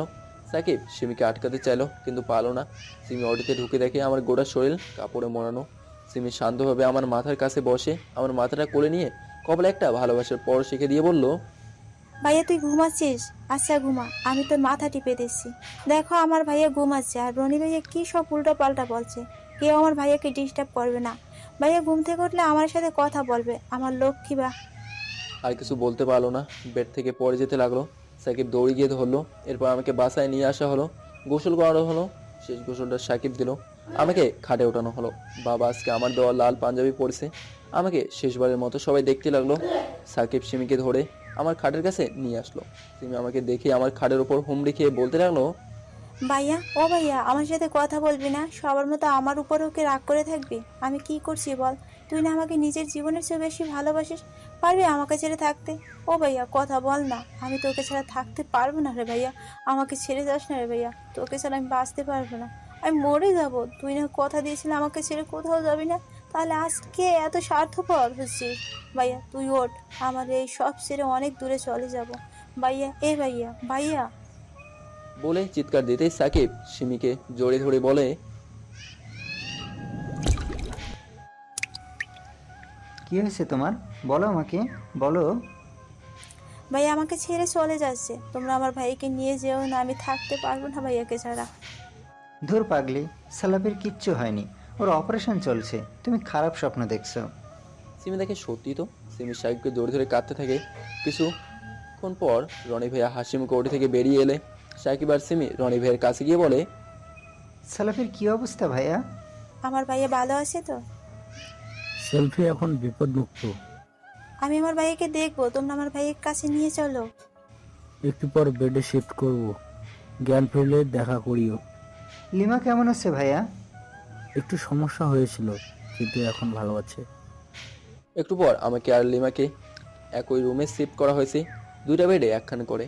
আমার আগে জ্ঞান ফিরে পাশে তাকে দেখি সিমি আমার মাথায় হাত বুলিয়ে দিচ্ছে আর কাঁদতেছে। আমার চোখ খোলা দেখে একটু মুচকে হাসি দিয়ে বলল, ভাইয়া তুই ঘুমা, আমি তোর মাথায় হাত বুলিয়ে দিচ্ছি।